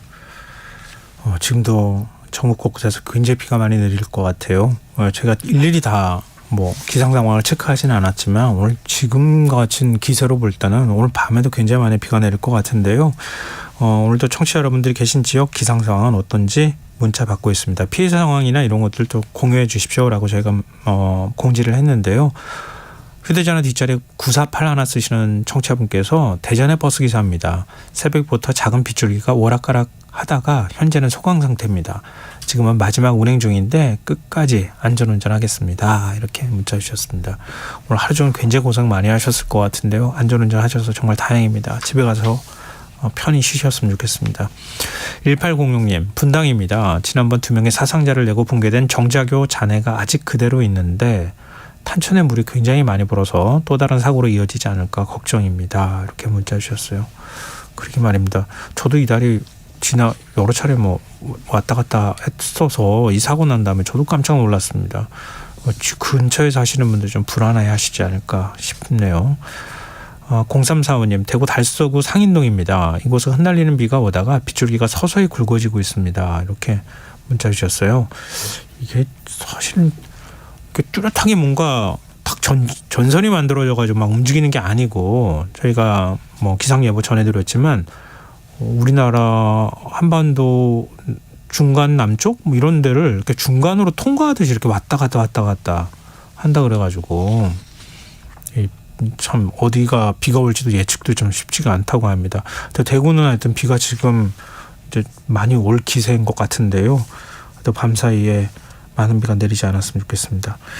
네, 청취자분들 문자 보내주셔서 정말 고맙습니다. 저희가 추첨을 통해 평소보다 많은 분들께 3만 원 상당의 모바일 치킨 쿠폰 선물로 드리겠습니다.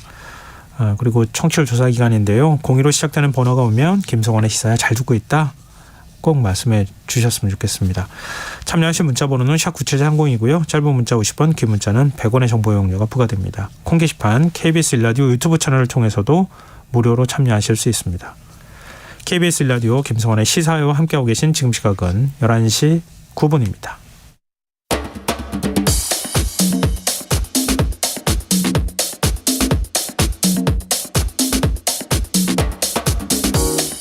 오늘 일어난 세상 곳곳의 소식들 당일 배송으로 전해드립니다. 밤참뉴스 이영경 뉴스캐스터 나와 계십니다. 안녕하세요. 네, 안녕하세요. 네, 지금 비는 어느 정도 내리고 있어요? 10시를 기해서 비가 많이 내릴 거라고 했는데 제가 네. 오는 길에 버스 타기 전과 버스 타는 20분 전후가 비의 양이 달라질 정도로 지금 비가 많이 왔다 갔다 한 거네요. 예, 많이 내리고 있는데요. 10시 현재로 봤을 때 지금 중부지방과 경북 북부 지역 전북 서해안에 호우특보가 발표가 되고요. 중부 서해안을 중심으로 시간당 10에서 30mm의 강한 비가 오는 곳이 있습니다. 보통 이제 5mm 정도 넘으면 이때부터 이제 우산을 쓰시는데 10mm가 넘으면 물줄기가 좀 굵어졌다. 보슬비가 아니구나. 이렇게 느끼시게 되고요. 20에서 30mm는 우산을 써도 불편한 상황입니다. 그런데 40mm가 시간당 넘어가게 되면 앞이 안 보일 정도로 비가 오는 거거든요. 네. 근데 지금 중부 서해안 지역에는 10에서 30mm 정도의 비가 지금 내리고 있습니다. 오늘 1시간 강수량이 인천 같은 경우 지금 비가 많이 와요. 28.3mm. 김포에도 14.5mm의 비가 지금 내리고 있습니다. 10시까지 집계된 양을 보면 인천이 오늘 진짜 많이 오긴 했어요. 네. 인천 송도가 111mm가 내렸고요. 구리가 106, 서울 노원이 104 정도 비가 내렸습니다. 춘천의 남이섬도 거의 100mm가량의 비가 내렸고요. 네. 충청권은 보령 외연도가 103mm, 전라권에서는 군산 어청도가 116.5mm가 내린 상황입니다. 지금 현재까지 특보 상황을 보면 경기도 서울과 인천이 호우경보, 서해오도와 강원도, 충청 남북도, 전라북도, 경상북도, 대전 세종이 지금 호우주의보가 내려진 상황인데요. 지금 한 10여일 동안 굉장히 많은 비가 내렸잖아요. 그렇죠. 그래서 이제 땅이 물을 굉장히 많이 머금고 있는 상황인데다가 밤새 이제 비가 많이 온다고 하니까 산림청에서는 서울, 경기, 인천, 세종, 강원, 충청, 남북도, 전북 그리고 경북 지역에 산사태 위기 경보를 경계에서 심각으로 상향을 했습니다. 그러니까 이제 위기 경보 관심주의 경계 심각이니까 심각으로 상향했으니까 굉장히 어려운 상황이고요. 관심과 주의가 필요한 상황이고 이렇게 확인해 보시면 대피소를 확인하실 수 있는 사이트들이 있잖아요. 그래서 혹시라도 비가 좀 많이 오면 그 대피소 위치 정도는 좀 확인을 해두시는 게 좋을 것 같습니다. 예전에는 하천님이 범람해서 엄청나게 많은 재산 피해하고 인명 피해가 발생하고 그랬었는데 물론 도심은 조금 좀 다른 상황이긴 하지만 그렇죠. 요즘은 산사태로 인한 인명 피해가 제일 큰 것 같아요. 예, 그렇습니다. 정말 각별히 주의하셔야 됩니다. 근데 지금 오늘 밤이 뭐 고비가 될 것 같다고요? 그러니까 밤 10시부터 고비니까 이제 지금부터 내일 새벽 뭐 한 6시까지 지역에 따라서 비가 많이 내릴 것으로 보이는데요. 8시 반을 기해서 호우 위기 경보 수준을 경계에서 최고 수준이 심각으로 지금 올린 상황인데 우리나라 쪽으로 비구름대가 수도권 쪽으로 지금 접근을 하고 있습니다. 장마전선을 새로 형성해서 이게 수도권을 통과하게 되는데요. 내일 아침까지 수도권과 서울의 시간당 30에서 80mm니까 지난번에 우리가 그 극한호우 얘기 드렸었잖아요. 그러니까 3시간에 한 100mm.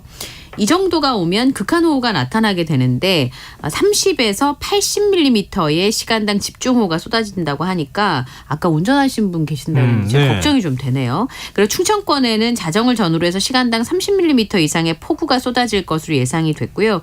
많이 내린 데는 시간당 80mm. 그리고 충청권의 예상 강수량이 15일까지 내일 모레까지 많은 곳은 400mm의 비가 400mm 더 요? 내릴 것으로 지금 많은데. 예상을 하고 있습니다. 인천 같은 경우도 하천 10곳과 해수욕장 4곳을 출입을 통제하고 있고요. 서울시 같은 경우는 오늘 오전부터 벌써 시내 27개 하천 출입을 통제하고 있는 상황인데요. 모레까지 비가 많이 내릴 것으로 보이고요. 전라북도 중북부 9개 시군의 경우에는 오늘 오전부터 호우주의보가 내려져 있었는데 앞으로도 비가 더 내릴 것으로 예상이 됩니다. 게다가 오늘 밤부터 바람 바람이 강하게 부는 곳도 있겠고요. 내일 네. 새벽 6시까지 호우 예비특보가 내려진 상황이니까 아까 산사태 말씀도 드렸지만 특별히 그런 부분을 주의를 하셔야 될 것 같고요. 오늘 밤부터는 넓은 지역에 강한 비가 올 것으로 예상이 되고 있습니다. 충남 서해안 지역에는 지금 강풍주의보가 내려진 상황이기 때문에 특별히 안전에 주의를 기하셔야 되겠습니다. 지금 비 피해 집계도 좀 해주십시오. 네. 지금 낙석 사고를 포함해서 진짜 집채만한 바위가 네. 도로 한복판에 떨어졌다고 생각해 보십시오. 위에서 산에서 그냥. 예. 다행히 인명 피해는 없었습니다만 너무 예. 깜짝 놀라는 일이 벌어졌는데요.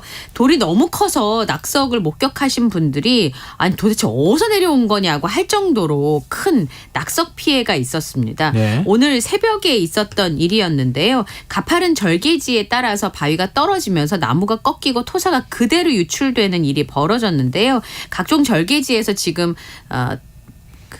지반 자체가 약해진 상황이잖아요. 그러니까 그쵸. 산 정상에서 이 돌이 굴러떨어진 겁니다. 오늘 새벽 5시 40분쯤에 진안에 있는 정천면 도로에 낙석 사고가 발생을 한 건데 인명 피해는 없었습니다만 양방향 도로 통제가 되고 복구 작업이 진행이 됐습니다. 그리고 지난 6일하고 8일에도 정읍과 남원, 완주에서도 경사면 붕괴가 발생한 적이 있었고요. 비가 이제 더 많이 온다고 하니까 이런 부분들이 더 걱정이 좀 되는 상황입니다. 그리고 전남에서는 화순에서 경사면에 토사가 쏟아져 내렸는데요. 여기를 1톤 트럭을 몰고 50대 남성이 지나가시는 상황인데 이 토사에 부딪혀서 병원으로 이송된 상황입니다. 정선에서는 지난 10일에 비탈면이 유실이 돼서 피암터널 주변이 양방향 통제 중이고요. 광주 서구의 풍암동에 있는 아파트 단지에는 여기가 600세대가 넘는데 네. 도시가스 공급이 중단이 됐었습니다. 그래서 비 때문에 가스 공급과 그 안에 비가 유입이 돼가지고 네. 가스 공급이 중단이 돼서요. 오늘 오전에 다시 가스 공급이 재개가 되기도 했었고요. 공항철도 인천 계양역에서 서울역 방향 구간에 단전이 발생을 해서 열차가 5분가량 중단이 되기도 했었습니다.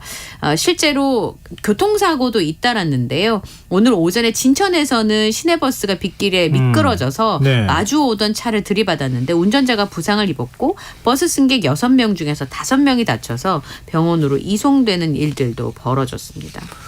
근데 입주를 시작한 지 얼마 안 되는 신축 아파트가 뭐 침수되는 일이 있어요? 예, 제가 아는 분이 요 그래요? 아파트에 입주를 하셔서 어딘데? 얘기를 들었는데 정말 난리라고 그러시더라고요. 네. 근데 이게 좀 심각한 상황인 게 입주를 시작한 지 12일밖에 안 됐다는 거예요. 새 아파트거든요, 완전히. 어디예요? 여기가? 인천이에요? 예, 인천입니다. 백석동의 거마역 로열파크 시티 프로지오 아파트인데요. 네. 지하 주차장, 공동현관, 엘리베이터가 완전히 물에 잠겼습니다. 지난달 30일에 입주를 시작했는데 제가 여기 가보니까 새 아파트 티가 너무 많이 날 정도로 이제 그런 근데 어떻게 물에 아파트인데 잠겨요? 이 센터와 맞닿은 공터에 배수 시설이 제대로 기능을 못해서 물이 고이면서 건물 안쪽까지 밀고 들어왔다 그래요. 물이 역류한 거예요? 예, 연회장의 커뮤니티 센터 일대가 물에 잠겼고요. 지하 1층 천장과 비상구 계단에도 빗물이 쏟아졌습니다. 정문하고 후문에 있는 외부 엘리베이터 2대도 바닥에 물이 고여서 운행을 중단한 상황인데 여기가 4,008개 가구 대규모 단지였습니다. 그러네요. 심지어는 되게 인기가 많아가지고 네. 청약할 때 진짜 너무너무 많은 분들이 관심을 가졌던 단지였다고 합니다. 그런데 이 침수 피해가 발생한 것이 이제 올라오면서 부실공사 논란이 일고 있는데요. 그래서 이제 얘가 프로지오인데 흐르지오다, 부실 시공이다, 뭐 이런 얘기들이 나오고 있습니다. 시공한 게 대우건설인데 커뮤니티 시설에 설치된 빗물바지 용량을 초과하는 폭우가 쏟아져서 배수가 원활하지 못했다. 1차 복구를 완료했고 재발 방지를 위해서 보안 조치를 검토하고 있다고 하는데요. 신축 아파트 피해가 여기뿐만 아니라 강남구 개포동에 있는 개포자의 프레지던스에서도 보행로와 공용시설이 물에 잠겼는데 여기 지하주차장 침수된 지 3주면 또 그랬다는 거잖아요. 예.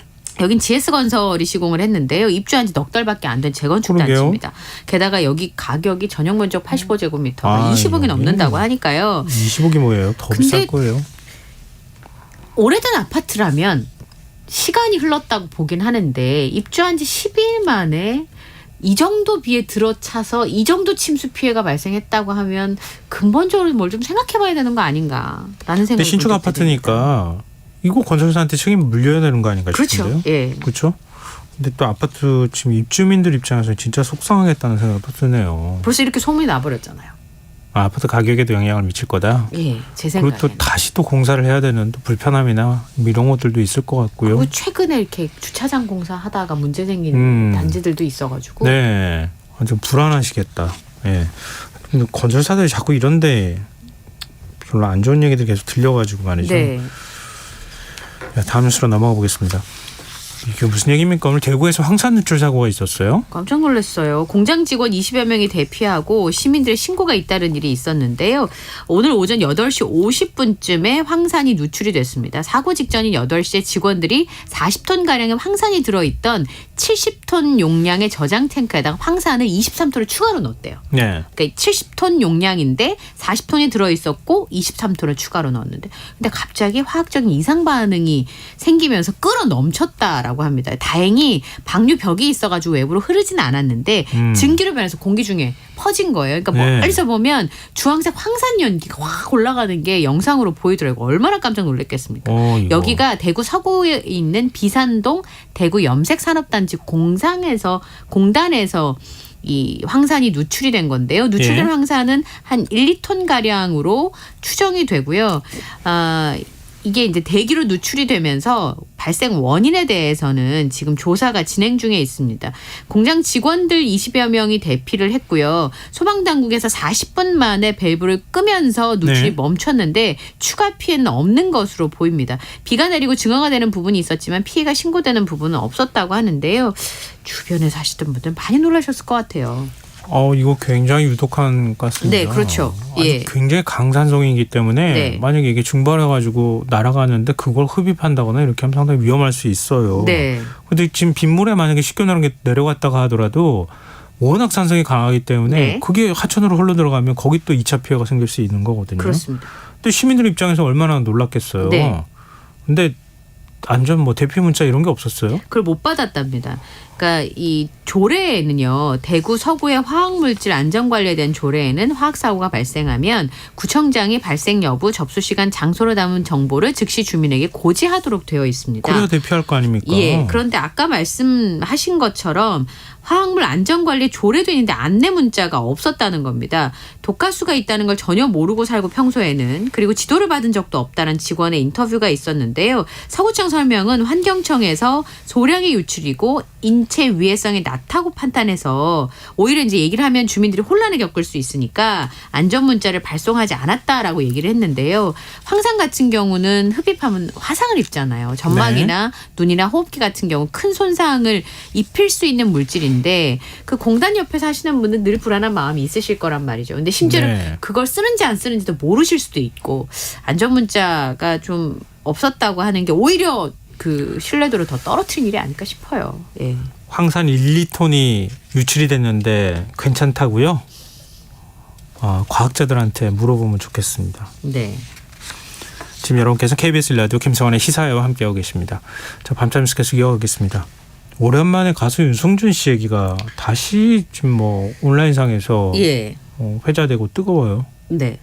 다 아시겠지만 어마어마한 인기를 구가했기 때문에 국민들의 분노도 커졌던 측면이 있습니다. 네. 군입대 앞두고 갑자기 미국으로 가버렸잖아요. 그리고 미국 시민권을 얻고 한국 국적을 포기를 했는데 미국에서 살고 있던 유승준 씨가 13년 뒤에 재외동포 비자를 발급해달라면서 소송전을 시작을 했습니다. 네.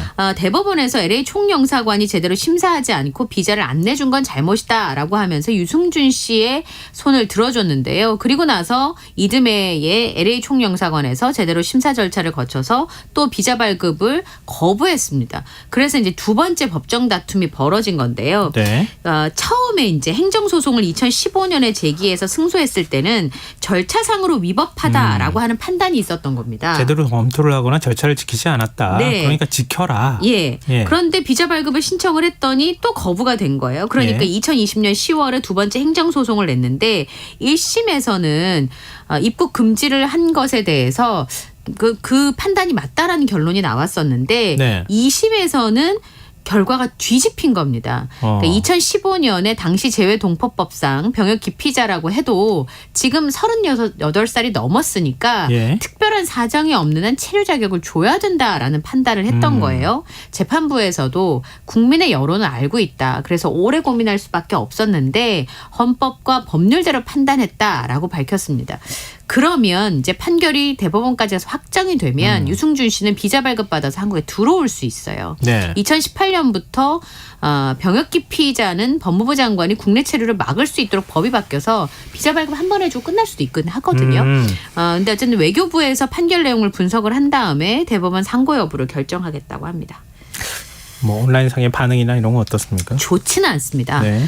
대한민국이 올 자격이 없다. 이렇게 판단 나오면 앞으로 누가 군대를 가려고 하겠는가. 그리고 최종 승인은 법무부에서 하는데 절대 승인해주지 않을 것 같다라고 하는 격앙된 반응들이 보입니다. 그리고 사실 국민들이 화가 좀 난 거는요. 한국에 여행을 잠깐 왔다 가는 거를 뭐라고 하는 게 아니고 유승준 씨가 2018년에 국내 컴백을 시도했었잖아요. 중국에서 네. 활동을 하면서. 그런데 그 당시에 가수 유승준 씨가 영리 행위를 목적으로 입국하겠다라고 하는 얘기 때문에 그럼 대한민국에서 도대체 무엇을 하려는 것인가라는 게 반감을 아주 크게 산 것으로 보이는데요.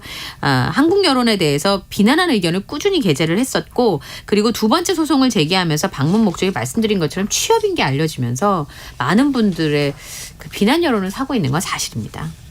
뭐 유승준 씨가 국내 입국하는 게 뭐 그렇게 중요하겠어요, 사실은. 근데 계속 유승준 씨가 그동안에 보여줬던 태도에 많은 국민들이 분노하시지 않았나 싶어요. 네, 유튜브 본인 영상도 스스로 논란이 됐었죠. 잘못이나 네. 이런 것들 잘 인정 안 하는 모습이나 이런 것들에 대해 좀 분노했던 게 아닌가 싶은데요. 네. 어쨌든 뭐 대법원까지 이거는 안 갈 수가 없을 것 같으니까 네. 아직까지는 뭐 시간을 좀 두고 지켜봐야 될 것 같습니다. 대전에서 여고생이 동급생을 살해하는 사건이 있었어요. 예. 가해 학생이 피해 학생에게 절교하자는 말을 듣고 홧김에 범행을 저질렀다고 진술을 했습니다. 어제 낮 12시쯤에 10대 여고생이 친구를 살해했다며 경찰에 자수한 일이 있었습니다. 대전의 모 여고에 다니는 3학년 학생인데요. 학교 안 가고 집에 이제 친구 집에 있다가 피해 학생을 만난 뒤에 범행을 저질렀다고 합니다. 최근에 절교하자라는 얘기를 듣고 다투다가 목을 졸라 살해했다고 경찰에 진술을 했는데 네. 근데 오늘 보도 중에 이런 게 있었습니다. 가해 여고생이 고2일 때 그러니까 작년 8월이죠. 예. 숨진 학생과 관련돼서 학교폭력위원회 처분을 받았는데 대전시 교육청의 결과를 보니까 학폭위에서 친구를 숨지게 한 여고생이 학교폭력 가해자였다는 겁니다. 그래서 이제 학폭위 처분에 따라서 분리가 됐는데 피해자가 이동 수업에서 가해 학생을 마주치는 걸 힘들어했다는 유족의 주장이 있었습니다. 학교 측에서는 학폭위를 열었던 건 사실이지만 이번 사건과는 무관하고 그 처분 수위에 대해서 얘기해 줄 수 없다라고 하는 입장인데요. 지금 경찰에서 부검을 의뢰한 상황이고요. 피해자의 휴대전화에 대한 디지털 증거 분석 작업을 벌이고 있습니다. 내일 구속영장 실질심사가 열린다고 하네요. 이게 무슨 일인가 모르겠네요. 네. 요즘에 자꾸 이런 일들이 벌어져가지고요. 네. 자, 오늘 밤참수 여기까지 하겠습니다. 지금까지 이원경 뉴스캐스터와 함께했습니다. 고맙습니다. 감사합니다.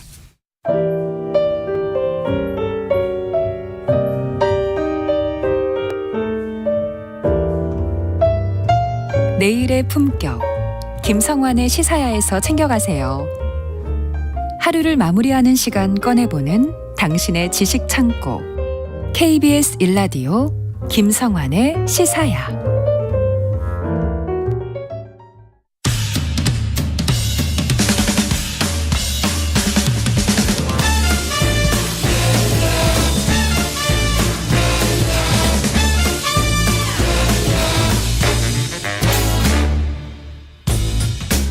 일상 속 활력을 찾아내는 시간 무엇이든 보러 가세요. 공연 제작사랑 안영수 대표 함께하겠습니다. 안녕하세요. 예, 안녕하십니까. 오늘도 흥미로운 공연을 소개하기 위해서 달려온 공연 알림이 안영수 인사드리겠습니다. 알림이보다는 조금 더 귀엽게 할 수 있는 방법이 없을까요? 제가 갑자기 그 생각이 드네요. 알림이보다 좀 더 공연 택배 서비스 아니었습니다. 아, 귀엽게요? 아니 그러니까 알림이도 귀여운가요? 좀 더 좋은 이름을 지어주고 싶어서 갑자기 그런 생각이 문득 들었어요. 그럼 약간 신나게 더 해볼까요? 오늘도 흥미로운 공연을 소개하기 위해 달려온 공연 왔습니다! 막 이러면. 좋은데요. 자, 오늘 어떤 공연 소개해 주실 겁니까? 예. 제가 늘 말씀드리는데 정말 많은 공연들이 계속 올라가고 그렇죠. 이제 새로운 작품들도 또 올라가고 막 그렇게 되거든요. 그래서 제가 여느 때랑 마찬가지로 공연을 막 어떤 공연을 오늘 이제 소개해드릴까 좀 고민을 하고 있었는데 어저께 말고 지난주 수요일이요. 네. 지난주 수요일에 유퀴즈라는 프로그램에 신구 선생님이 나오셨어요. 네, 그건 나온 거 알아요. 예. 저도. 그래서 이제 방송 중에 뭐 신구 선생님 데뷔가 언제였냐고 활동하신 지 62년이 됐다 뭐 이런 얘기도 하시고 건강 얘기도 같이 좀 나오고 네. 그러면서 이제 자연스럽게 그 아프셨던 얘기가 좀 나와서 그 이제 10년 정도의 그 수명을 갖고 있는 심장 박동기를 현재 하고 계시다는 얘기도 나왔었고요. 네.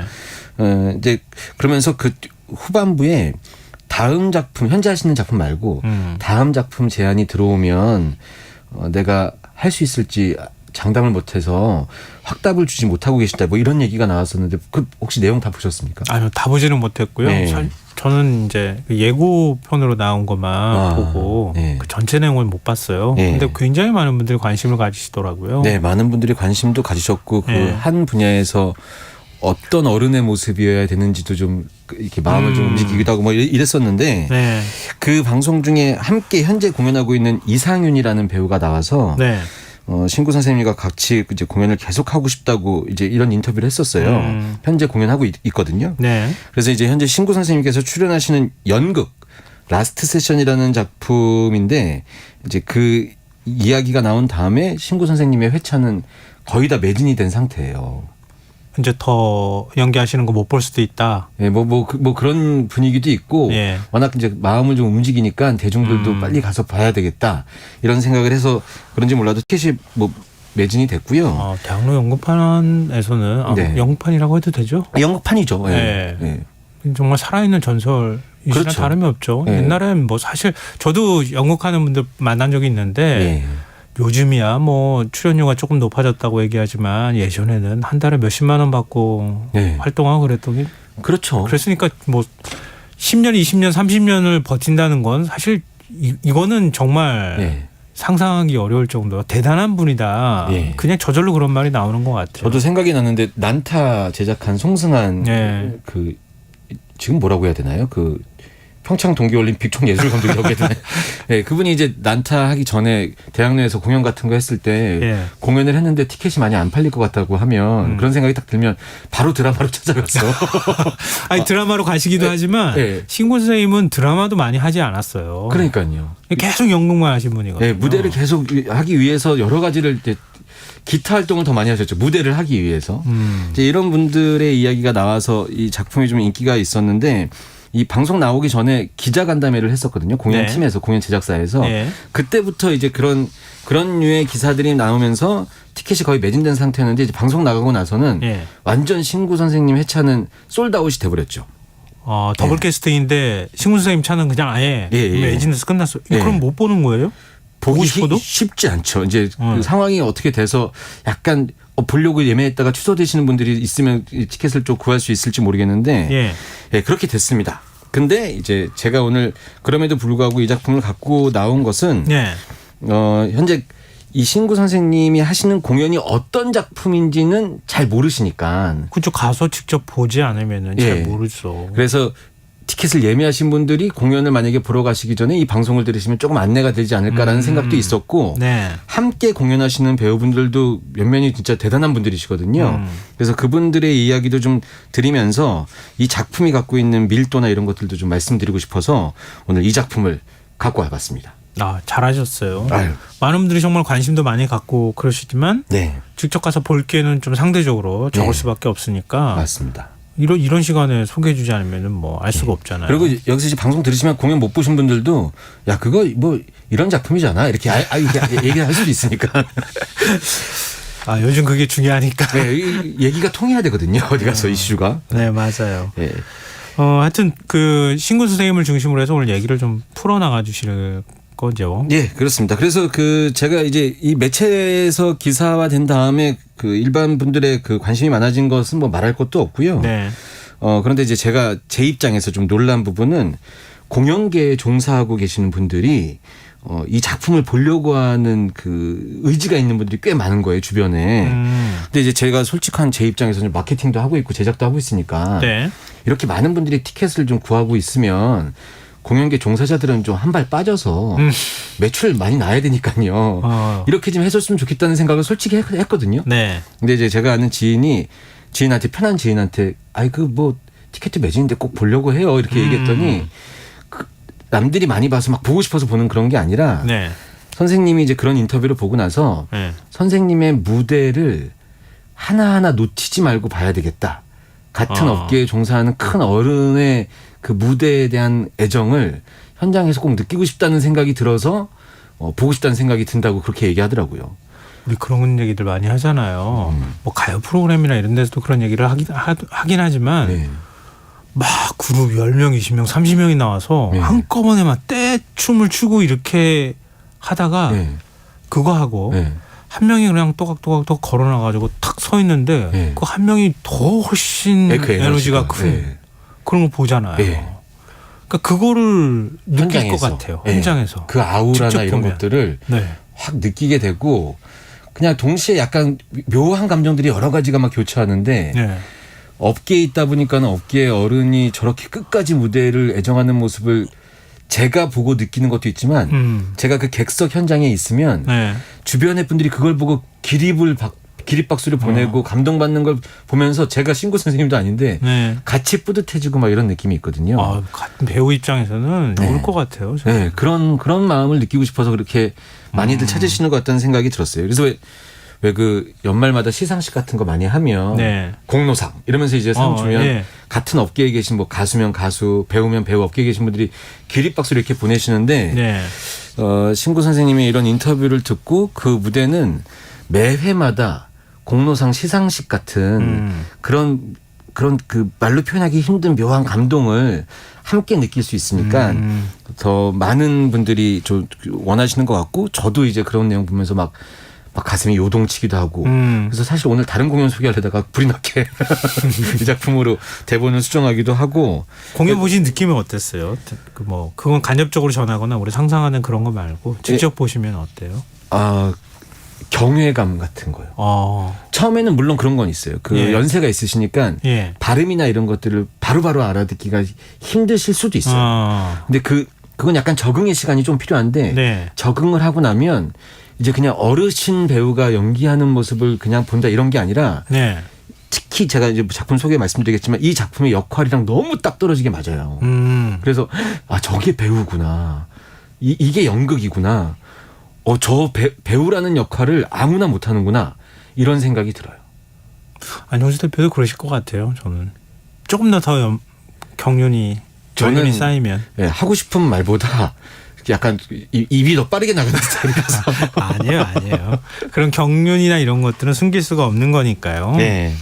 자, 그러면 도대체 어떤 작품이길래 하는 궁금증이 생기잖아요. 라스트 세션에 대해서 얘기 좀 해주세요. 네, 연극 라스트 세션 복잡하게 설명드리고 싶지는 않고 간단하게 말씀드리면 이 작품은 이제 실존했었던 두 명의 석학이 만약에 실제로 만나지 않았는데 만약에 이 두 명의 석학이 만나서 논쟁을 했다면 어떤 모습일까라는 상상으로 만들어진 연극이에요. 네.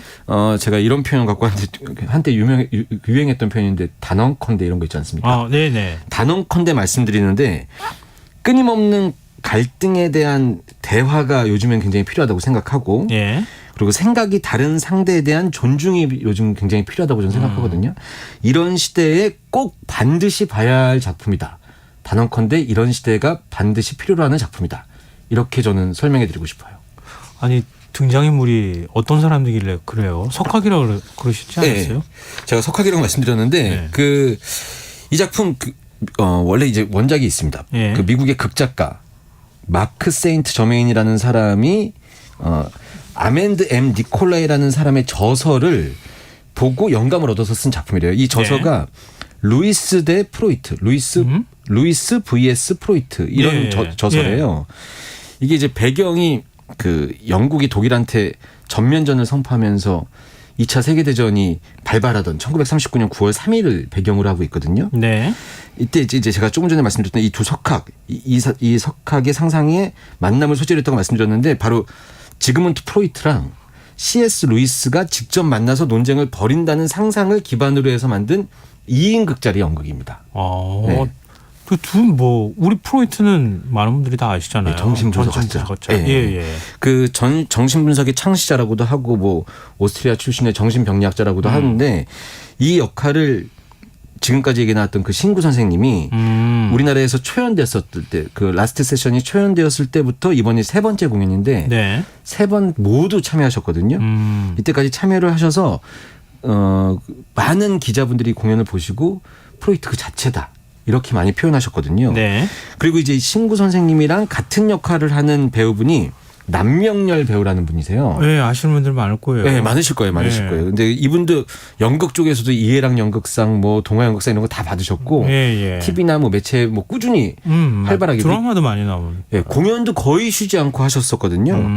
이분이 공연을 같은 역할을 하시는데 제가 시사에서 소개해드렸던 두교왕이라는 영화가 먼저 나왔고 공연했다는 이 공연도 신구 선생님이랑 같은 역할을 또 하셨었어요. 아, 그래요? 두 분이 이제 영혼의 단짝같이 이제 되셨습니다.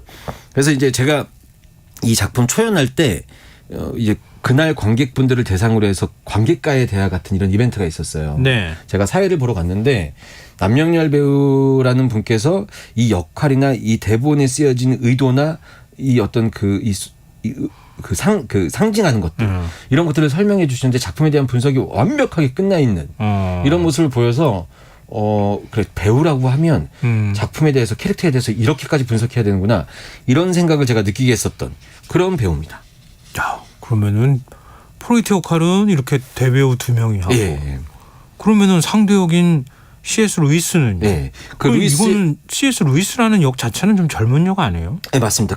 아시는 분들도 많이 계실 텐데 저는 사실 자료 조사하면서 이제 작품 처음 만났을 때 들었는데 이 C.S. 루이스는 우리가 잘 알고 있는 그 나니아 연대기라는 작품의 작가잖아요.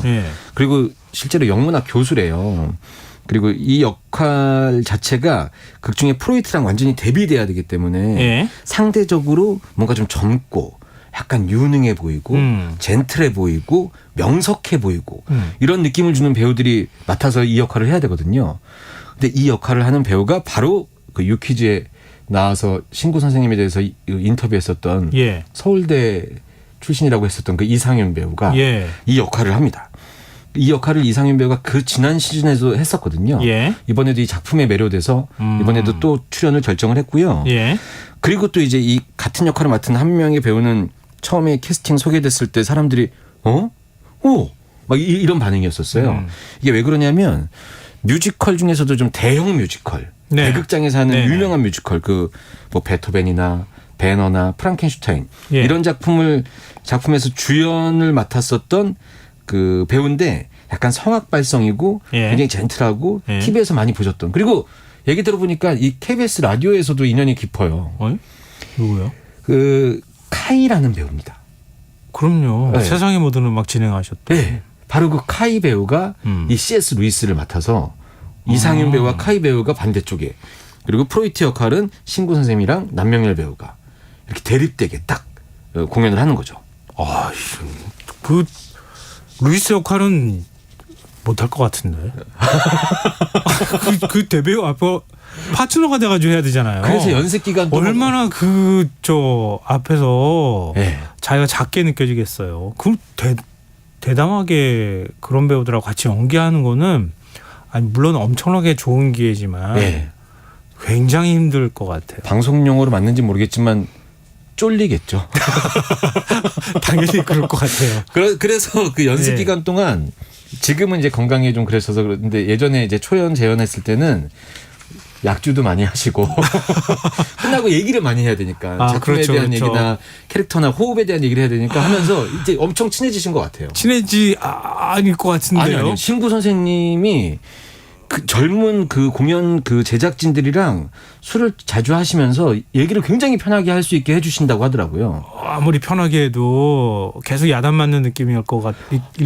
아니, 상대역 배우는. 아니 오해가 생길까 봐 제가 정확히 말씀드리는데 제가 과하게 말씀드리면 옆에서 보면 버릇없어 보일 정도로 정말 편한 자리를 많이 만들어 주신다고 하더라고요. 그렇구나. 그 제작자도 저랑 굉장히 잘 아는 사람인데 여기 그 카카오톡 얘기해도 되나요? 그 프로필 사진에 신구 선생님이랑 이순 선생님이 두 분이 어깨 동무하고 있는 사진을 이렇게 걸어놨더라고요. 그만큼 되게 굉장히 편하게 해주세요. 그 선생님들이. 그렇구나. 저는 이제 직접 뵙지는 못했잖아요. 못했으니까 그런 대배우와 같이 연기하는 배우는 네. 예를 들어 그 오늘 이제 공연을 했어요. 네. 근데 공연이 늘 똑같을 수 없잖아요. 네. 그러니까 공연 끝나고 난 다음에 밥이나 먹으러 가자 이렇게 네. 했는데 소주 한 잔 이렇게 나오면은 네. 앞에서 이렇게 고개 푹 숙이고 오늘 왠지 실수한 것 같고 그러지 않습니다. 그럴 것 같아요. 제가 앙리 그렇군요. 할아버지와 나라는 연극의 그 제작 발표 때도 사회를 봤던 적이 있었는데 네. 그 당시에도 신구 선생님이 그 공연을 하고 계셨거든요. 그때도 이제 기자분들의 어떤 그 질문에 대한 그 이제 진행을 제가 맡고 있었는데 답변하실 때도 굉장히 편하게 해주시고 네. 정말 소탈하신 것 같아요. 그리고 이 동종업계, 이 무대를 채우고 있는 이 스텝에 대한 어떤 그 존중 이런 게 기본적으로 다 돼 있으셔서. 근데 물론 술을 못하는 사람이 앞에 앉아 있으면 힘들긴 하죠. 마시라고 줬는데 안 마시긴 힘드니까. 근데 그런 부분에 있어서 굉장히 그 친밀감을 유지하셔서 카이 배우는 모르겠어요. 이번이 처음이니까. 네. 이상윤 배우는 굉장히 그래서 인터뷰할 때 그 눈물이 방송 때문에 나온 눈물이 아니라 정말 진짜 진정으로 동료 선배님으로 응원하는 그런 마음이 좀 묻어나서 보는 내내 좀 마음이 뭉클했던 그런 기억이 있습니다. 계속 인연이 있으시니까 이렇게 뒷얘기 들으니까 굉장히 좋네요. 네. 근데 뭐 실제로 연극 무대에서 뭐 이런 배우들을 보면 같이 호흡을 맞춰가면서 연기할 때 막 그렇게 가슴이 막 뻑뻑한 느낌 들 것 같아요. 너무 배우 연기가 막 밀도 있고 틈도 없고 완벽한 느낌을 받게 돼가지고. 네. 거기에 또 이게 그 장치적으로도 도움을 주는 게 무대인데요. 네. 이게 그냥 그 업계의 원로 배우와 지금 TV 매체를 많이 하고 있는 배우의 만남으로 화제성으로 그 이 두 명의 배우를 보려고 오는 관객들을 만족시켜주기 위해서 그렇죠. 무대를 그냥 약간 좀 심플하게 갈 수도 있는데 네. 무대가 그 정중앙에 큰 책상이 있고요. 예. 그 뒤에 좀 고풍스러워 보이는 그 의자가 있고 네. 그 앞에 굉장히 여러 가지 조각들이 있어요. 네. 근데 그 여러 가지 조각들은 남명열 배우나 이런 분들이 직접 이 작품의 시대적인 분위기나 상징적인 것들을 구매해서 아니면 갖고 있었던 거를 갖고 와서 막 만들기도 해놓고 네. 그 고풍스러운 의자와 책상에 신구 선생님 또는 이제 남명열 배우가 거기 프로이트로 딱 앉아 있고 그 바로 옆쪽에 조그만 의자가 있어요. 그냥 간이 의자 같은. 예. 그 의자에 젊고 반대의 어떤 의견을 갖고 있는 C.S. 루이스를 맡고 있는 이 이상윤 배우나 카이 배우가 딱 앉아 있으면 네. 그 그림만으로도 이 작품이 어떤 논쟁을 벌이려고 하는 거구나. 네. 이런 느낌이 들어서 무대도 이 극과 굉장히 잘 어우러지는 한치도 약간 대충한 것 같은 느낌이 안 드는 그런 무대로 만들어져 있습니다. 그럼 2인극이에요? 네, 두 사람만 나와요? 네, 2인극입니다. 지금 이 공연이 한 몇 분 정도 돼요? 90분 정도 되는 분량인데 그러면 그 대사를 두 명이서 다 해야 되는 거예요? 예, 이게 외워놓은 배우분들은 이걸 이미 이거 암기가 된 배우분들은 그냥 하시는데 네. 암기를 해야 된다고 대본을 누군가 이렇게 미리 받아보면 이건 못하는 일입니다. 예. 예. 책 한 권 외워야 되는 거잖아요. 예, 거의 어마무지한 대사량도 있고 그 중간중간에 메시지도 있고 그래서 좀 지루할 수도 있을 것 같은데 전혀 그렇지 않고 요즘 말로 순삭이라고 하죠. 시간 순삭. 그렇게 90분이 확 흘러가더라고요. 아, 참. 근데 이렇게 두 명이서 네. 예를 들면은 뭐 약간 뭐라 그럴까요? 중간중간에 음악이 들어간다거나 네, 노래를 부른다거나 네, 뭐 이런 거면 또 모르겠는데 그게 아니라 연극이죠. 아까 굉장히 논리적인 대화들을 계속 논쟁을 벌이면서 네. 해야 되는 거잖아요. 그게 더 어렵겠는데요. 소재가 중요한데 소재가 논쟁이에요. 그 이 두 석학이 주로 논쟁을 벌이는 주제가 신과 종교에 대한 굉장히 도발적인 토론이거든요. 내용도. 이게 원래 실제로도 그랬다고 그러더라고요. 이 프로이트가 20세기에 무신론의 시금석이라고 할 정도로 무신론자고 C.S. 루이스는 또 굉장히 그 종교에 대해서 기독교 변증가라고 해야 되나요? 네. 이걸 상징하는 사람이에요. 네. 이 둘이 만나서 신은 있나 종교는 필요한 것인가 이런 얘기를 해요. 어떻게 보면 굉장히 예민한 부분의 얘기잖아요. 그렇죠. 이걸 정말 치열하게 얘기하는데 그러면서 중간중간에 삶이란 어떤 것이냐 고통은 무엇이냐 이런 얘기까지 쭉 가는 거죠. 근데 이 얘기를 계속 90분 동안 들으면 머리가 지끈지끈하고 막 이렇게 될 것 같은데 이 작가가 이 치열한 논쟁을 쓰는 데는 그렇게 시간이 많이 걸리지 않았대요. 생각보다 쉽게 썼는데 가장 어려웠던 게 유머를 만들어내는 거였대요. 아, 유머가 있어요. 유머가 엄청 곳곳에 숨어 있습니다. 아, 그렇군요. 네, 그래서 공연을 보는 관객들이 중간중간에 이렇게 막 집중해서 막 미간이 찌푸러지게 하면서 보다가 중간중간에 뭐 이런 실소 같은 게 나와요. 무슨 의미인지 알겠어요. 네. 어떤 그러니까 뜻인지. 이 두 석학의 논쟁을 보고 있으면 그래 나와 생각이 다른 사람과 얘기할 때는 이런 자세여야 되는구나. 이런 것들이 막 보여지면서 근데 그게 또 실제 저희가 아는 이상윤, 신구, 남명렬, 카이 이렇게 또 보이니까 많이 배울 점이 있는 그런 공연인 것 같다는 생각이 들었어요. 갑자기 마지막 말씀 듣고 확 호기심이 당겼어요. 네. 보고 싶다는 생각이 확 들었는데요. 너무 좋습니다, 진짜. 근데 우리가 중간에 음악도 안 들려드리고. 네네.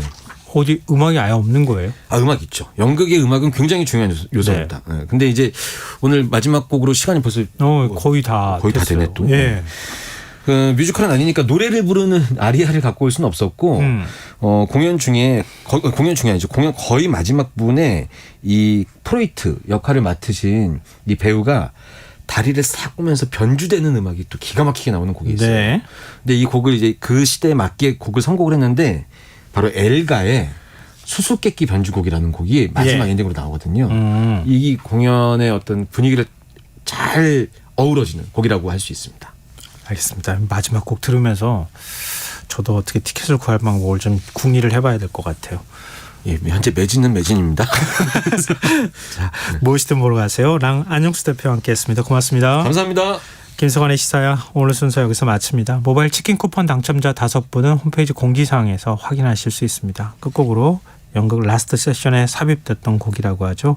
엘가의 수수께끼 변주곡 들으시고요. 저는 내일 다시 찾아뵙겠습니다. 지금까지 시사평론가 김성환이었습니다. 고맙습니다.